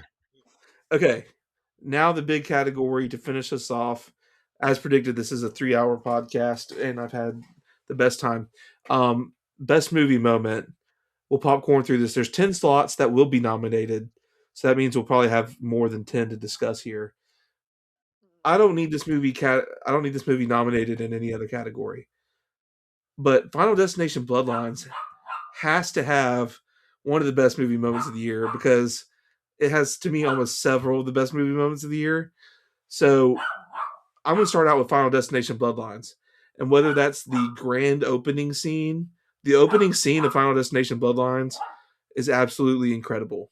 There's also a scene involving an MRI machine that has been I've well talked heard about this scene. online. That is terrific. There's also the backyard barbecue scene is also that was in the trailer. Yeah, that's also terrific. And honestly, there's still like 2 or 3. This is just a movie that lends itself to awesome movie moments, and so it really works. So that's my first pick. And first, he just had a spill. He stepped on my cell phone, which was halfway off the desk, and just bit it. But I caught him. Oops. So, okay, that's my pick. My first pick off the table. Raf, what is your first pick for movie moment? There's some really obvious ones that will definitely make it. Yeah, Percy almost had his own Final Destination moment there. I'm not going to go with one of the obvious ones yet. I'm going to go with Steve's lava chicken from the Minecraft movie. Jack Black singing is always funny, and there should be some space made in the SAWards for the Minecraft movie because there are some enjoyable moments in it. All right. Speaking culturally too, like Chicken Jockey, if you were actually just objectively doing the top 10 movie moments of the year, you might objectively have to do Chicken Jockey because it was, just but literally Steve's one of the lava things that chicken took over culture. Is like a legit like fun part of that movie because it's Jack Black singing and he's just in his element. Great. Yeah. Nice. Okay. I do want to put in the Act 2 street dance from Life of Chuck just because I love it so much. It makes me cry every time I watch it. It's just such a feel-good moment. And I'm surprised they captured the energy of that scene in the book without it having music because it's just drums. And it's a great scene. It makes you believe a little bit more in humanity. I like it. Very nice. Okay. I've got a moment from Surratt that I can't say anything about other than you'll know it when you see it. All right. And yeah, buckle up. One of the great things about Surratt, Brian, is it may miss the SAWards entirely, but it may be one of those that gets to qualify for the next year. That we can go to bat for like some of these great score, sound, movie moment type deals. So that is a truth. Okay. Yeah, eligible for next year. Yep. Let's go ahead and get one of the ones that we can all agree on should definitely be in the movie moment at the end of the day, which is the moment of the year, which is the transcendence of music moment in Sinners, burning the barn down. Yeah. I always I want get to chills find thinking about that moment. The right title Feels for these like moments. Yeah. But yeah, I mean, absolutely incredible. It's literally Sinners may win best cinematography, basically on that scene alone. Yeah, seeing that moment in IMAX was like my favorite movie moment of this year. Yeah, it feels like a lock to win this category already. Yeah. Yeah, It pretty much 1,000% should. rock. Yeah, Raf. Yeah, One of the best, if not the best, uses of IMAX cinematography in the last like 10 years. Like absolutely insane. And you're like, oh, I'm going to see this big blockbuster vampire movie. Of course, I'm going to see it in IMAX to watch vampire fighting. And then you're like, oh, the coolest IMAX scene was a dude playing guitar. So absurd. Yeah. For my next one, I'm going to go with my prince of cinema, the man, the myth, the legend, the Scientologist himself, Tom Cruise's montage ode to Tom Cruise in Mission Impossible 8. Tom Cruise doing a love letter to Tom Cruise, saving the movies, saving the world. What more can you ask for? That dude is a psycho. He needs to ride motorcycles off of every possible surface until the end of time. I think Mission Impossible as well. Although I was going to have like the sub scene, the scene on the submarine, I think is probably the coolest overall action scene out of that movie. That's what I would pick. The biplane at the end is like pretty remarkable too. Yeah, hanging from the biplane is awesome. It's hard. There's several great action sequences in that movie. Yeah, it'll probably be the biplane as opposed to the montage from all the other Mission Impossible movies, but I just think it's such a psychotic thing for him to do, to be like, it's like he died and he's like giving himself an obituary. Like, he's so insane. Now what's up one. next? I'm gonna say that final scene where they're having the dinner party in Black Bag is a pretty fun. awesome scene. And I mean, I haven't mentioned him yet, but I also really enjoyed Roger Jean Page in Black Bag. I thought he was great. I still maintain he would make a great James Bond. They weren't cowards. It's a great scene. Just go watch it. It's a fun movie. Very good call. I'll take the heist from The Mastermind. I think it's just a really fun sequence. So much goes wrong, and they're so bad at it. So it's like an anti what you're expecting in a heist movie, and just really well done. So That was a great scene. I'm gonna go one more time with a scene that like is probably a lock for what should be in R10 and will be in R10, and then after that it's just going to be a little more crazy. The final car chase in One Battle After Another. I mean, come on, it's been talked about ad nauseum. The use of the rolling hills, awesome ending to that scene with Willa's character. I love when they're on the hills and Leo's in the very last like second or two of that shot, his car enters into the scene. I love that whole shot. So that's my pick from One Battle. There's Jacob, were scenes. you a little distracted watching that scene with your stopwatch of trying to figure out how much screen time Chase Infinity got? Oh my god! Only the second time. The first time I was locked in. Oh my goodness. I love it. This one feels like it should be obvious, but I don't know that enough people have seen it. And based on, one of the things that I said I really want to see in Best Picture, I'm going to go with the subway drop in Highest to Lowest. Just like you're talking about Spike being fully in his bag. That scene is so cool with the Puerto Rican Day Parade in the middle of it, switching back and forth between the digital photography and like the 16 millimeter stuff, just like absolutely bonkers. The score is kind of ripping. Anthony Ramos is there. It's fun stuff. All right. Oh gosh, what was it? Yeah, I'm gonna say from Wake Up Dead Man. This was mentioned on the ballot, and like it was my favorite scene, so I was delighted to see it on the ballot.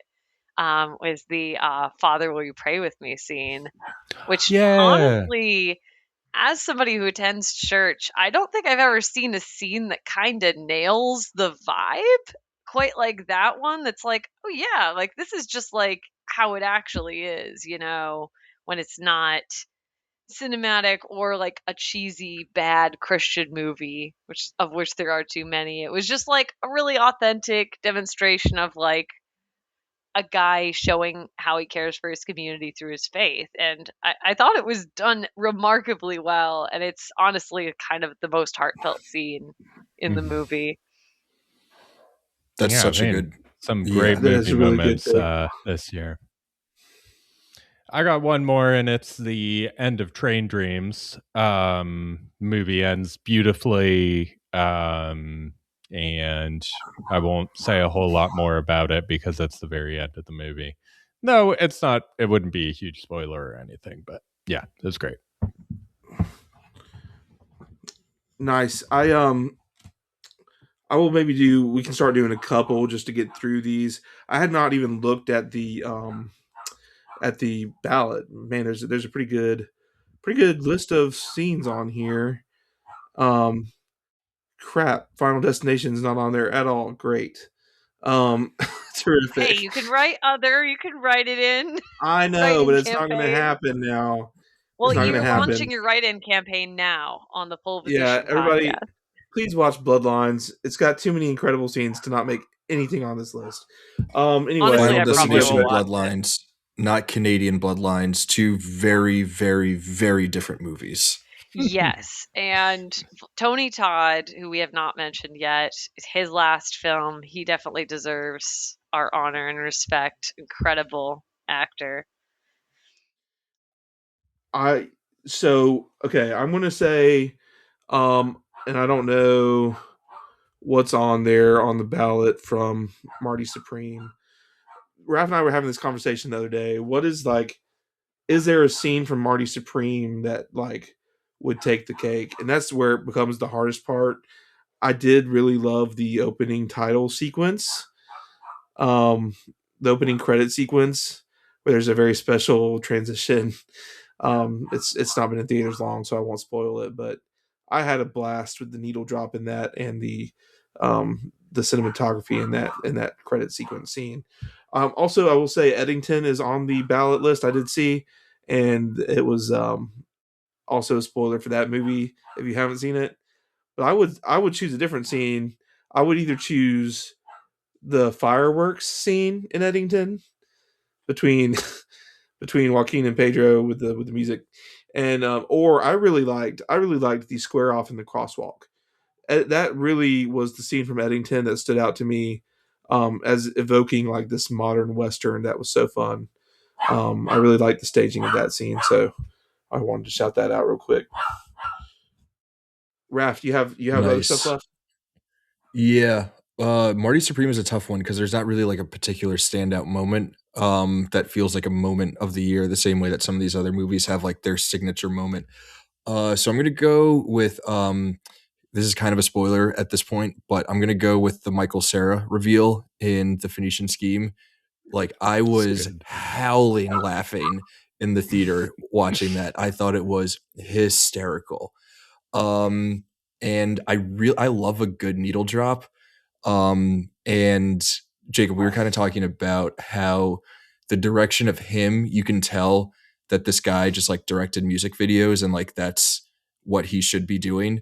There's a moment where they're like training, playing football, like throwing balls around, and Gucci Mane's Lemonade is needle dropped, which is just like a fun like hype sports moment in a movie, and I really want to piss off as much people as possible, so I'm going to keep mentioning him. So those are the last two that I would throw in. Okay, Terrific. one that came to mind for me as it's kind of, this is an unhinged one, I think, but the cantaloupe scene from Bring Her Back, I think, is the scene from that movie. That if you're gonna remember a scene, it's that one. Yeah. absolutely unhinged. You think you know what's going to happen, you do not. That was the other big one that I wanted to mention. But we Yeah, haven't mentioned weapons, and there's a few scenes in that. Oddly, the it's one that stands out another to me is the scene with the 7 hot dogs. But that makes sense. Obviously, and I'm so glad you did the cantaloupe scene from Bring Her Back because that was still on my list. The obviously the final scene of Weapons is another potential shout. And then there's also the scissors in the car scene. It was like the first oh, scene in Weapons that really grabbed yeah. you. I think would be the one. I remember Or that maybe in kind of an the audience. dreamscape scene where Josh Brolin's running through the dark is also kind of a memorable scene. There's a lot of scenes in that movie That that I really opening needle enjoyed. drop too, with the Oh kids yeah. running, the kids leaving. Like Yeah, that's a great moment. absolutely. Yeah. So we're Yeah. finding Oh, out that the hardest part is like narrowing down the right scene from the movie, because this is also a yeah. situation too where each movie's only going to get one scene. Yeah. So Brian, what else do you have left? Anything? That's it. We got all of mine. Okay. Well, I will say I will throw out. I do think the ending of Hamnet is a very powerful scene. A lot of people seem to agree, but I don't think that's getting in our SAWards this year. Um, yeah, and that kind of takes us through what I had as well. I will say I did have at one point the scene in Ballerina that I did see is on the ballot. I Specifically the forgot about flamethrower Ballerina. fight. I didn't think Ballerina was a great movie, but it had a lot of great action in it, and the flamethrower fight was quite fun. There's also a scene in that film with grenades that was fun. Um, yeah, that wraps it up. So we conquered the major categories. We did skip screenplay, but that's kind of a bit redundant probably with best picture and director kind of thing. So for the sake of time, that made sense. Um, guys, thanks so much for this. Was probably the most fun pole position we've ever done. Um, I love the fighting. I love the really deep cuts that we got into. And next we return back to the Oscars. Uh, still a little bit of fun left in the Oscar season, but I'm very much now looking forward to the new Oscar season as One Battle has kind of taken over this current Oscar race so much. Um, it's really like, okay, what's next? 2026 is going to be an exciting year. Thank you guys for joining me. I can't wait to have y'all back on as this season comes to a close. All right. This has been fun. Awesome. And if you're here and you stuck with us, more power to you. Thank you. You get a And prize. welcome to the family. But yeah, we'll be Vote in the back. Saw Awards. Yeah. You can vote. That's important. Yeah. Thank you, Raf. We only nominate. We only nominate. So once the nominations come out, that should be like the beginning of February. They will be out for you, the viewer, to vote. We have no control over who wins. The power is in your We hands. we may absolutely despise who you pick, but that's okay because the vote is yours. And we are just We here believe to in do democracy in the wasteland. Yes. Although we can't trust Duke. We don't know that he's actually counting those ballots and those votes properly. There's no one auditing him, so we can't keep him honest. We know how much Canadians love rigging elections. Oh, And on that note, it's been another episode of Pole Position. We will catch you next time back on regular Oscars Talk. Thank you so much. Woo!